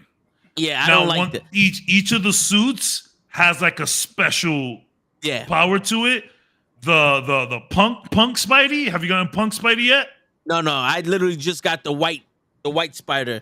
Oh, with the ooh, Yeah. that one's so nice. The Yeah. suits in this game are so clean, man. Yeah, I'm like So two and clean. I'm 2.5 hours into this game. You see what he looks like? Who does he look like to you? Peter Parker? Spider-Man. Yeah, who does he look like to you? Like Peter Parker. Do you see Tom Holland in that face? Not like I see it in the body, but I don't see it in the face. Because when the game first came out, his face was totally different. Then Oh, you got after, this one? No, the one that's on the cover, where it's the blue and red suit, but the oh, spider is white. with the white. Okay, I Yeah. thought you meant that. Yeah, I think Yeah. They the reference it Future as Foundation one. they reference it as the white spider in the Yeah, okay. when Doc Ock was saying or some shit. So if you want, look at his original face. Then after the game came out and we had Homecoming and all of the Tom Holland hype, they changed his face to be a little bit more Tom Holland like. Okay. Yeah, I get it. super weird, but because I wish they would have changed out May to look a little like Marissa Tomei though. Oh yeah, she's old. She's Yeah, old. yeah. Yeah, May's old. Have you ran into Mary Jane at all? No, I just put away Kingpin. Oh, so you just did the first Yeah, episode. yeah, Kingpin fight was cool as shit. It was. I love that fight. It was. Because he's menacing. Like, he hits hard. Yeah, look at that. The left is the original. And then they changed it to look a little bit more Tom Holland-ish. Which, Okay, I can see that. I love the first look first. I love the first look best. Yeah. Thought it was great. His voice is great. His New York is great. His quippiness is great. This is Spider-Man in his prime, and I love that shit. Yeah. I love that shit. You're gonna see a really cute moment come up with Mary Jane. Okay. Yo, Shortly after. You're gonna know gonna know the exact moment I'm talking about. I don't have time to play it during the week, but during the weekend I plan on at least streaming it, for like an hour or 2 hours. I got to give a shout out here because you brought him up. Wilson Fisk. He's voiced by this man, Travis Willingham. Travis Willingham, he's one of the players on the D&D show that I watch, Critical Role. But for anybody who doesn't watch Critical Role, if you've ever seen Avengers Assemble, he is the voice of Thor. Mm-hmm. To the point where he actually has a tattoo on his forearm in Nordic that says "Worthy." And his wife, Laura Bailey, who's also on that Critical Role show, she voiced Black Widow. The Critical Role, all of them do crazy voice work. Like, all of them do big time voice work, and even spots on TV shows of the Illuminantes. Yeah. Homegirl, she did Symmetra's voice in Overwatch. Yeah, they all got big roles. They're actors. You know, feel me? Yeah. They're not just some goons doing D&D. They're actors. They're professionals. If you ever played the Injustice games, is it the Injustice? No, it's Marvel. I think it's DC versus Mortal Kombat. Mortal Kombat.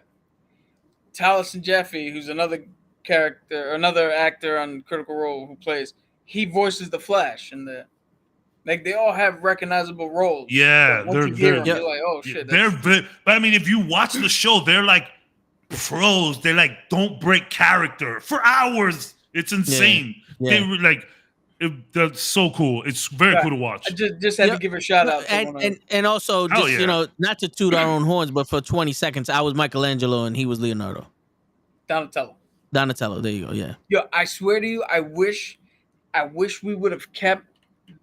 I wish I would have downloaded that video instead of just keeping the link, because we stood online at the booth at Comic-Con, going over our lines. Oh yeah. The dude in front of us had like Naruto, was in there for like fucking ever. Like he that couldn't dude get them did lines so out. many fucking takes. We walk in, we do one take. The lady looks at us and goes, "Are you guys brothers?" Like, yeah. It's like, no wonder. And that was it. We did one take, one time. Fucking perfect. Have you guys ever watched Night at the Roxbury? Yeah. You missed a golden opportunity there. Are you guys brother? No. Yes, it's a good opportunity there. That's true. That's true. Yeah. My To be father used to completely say that honest. my younger brother and I resemble, like I would be Will Ferrell and my brother would be Chris Kattan, my younger brother. And every opportunity we got to do it, we would do it. Yeah. I would like to refer to him as Corky Romano. Hey, Yo, to be fair, in that booth, my only goal was to not fuck up the line. Yeah. So wait, what were y'all doing? I'm a little confused. What were you Voiceover giving acting. these? Yo, we was it doing literally a was scene from the Ninja Yeah. Turtles. We It was voiced a them. booth, a Nickelodeon booth that you picked whatever scene you wanted from whatever Nickelodeon show. Okay, and you go in okay. there And you do the voice acting for it. And obviously you pay some money and they give you the clip. No. It We was put free. our emails. They Yeah. emailed us the They clip. just emailed the clip, and Yeah. we never thought to fucking save it because we thought, oh, the clip will just be on the internet. I put it on Facebook, and it disappeared. Yeah. To be fair, my phone at the time could not download that clip. Okay. So this was a while ago. Yeah. Yeah. No, this was in 20. It was 2017. No, longer than that. No, This is the when first time I went to 20. Comic-Con.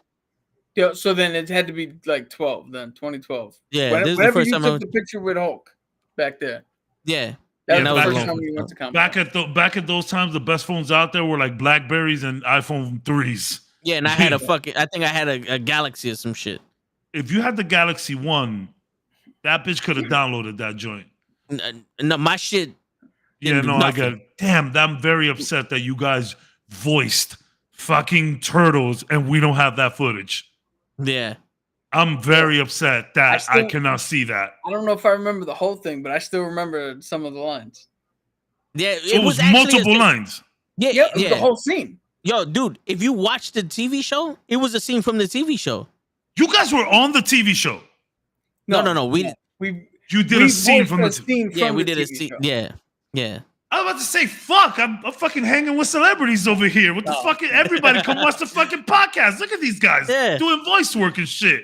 I think it started off with me going, "Hey, where's the teapot?" I think I dropped it.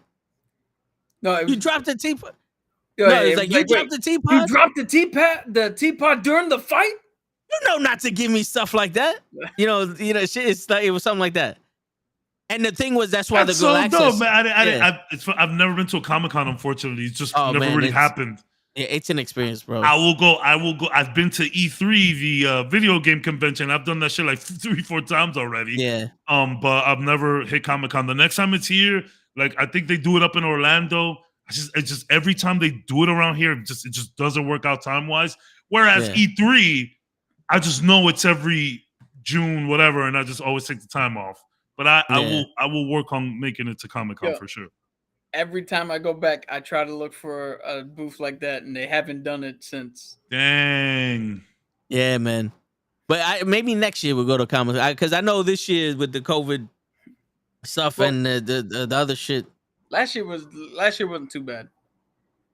It's just this year I don't know what I'm going to be doing in October, so I can't make any. It's in the Jacob Javits Center, right? Yeah. It's fucking dope though.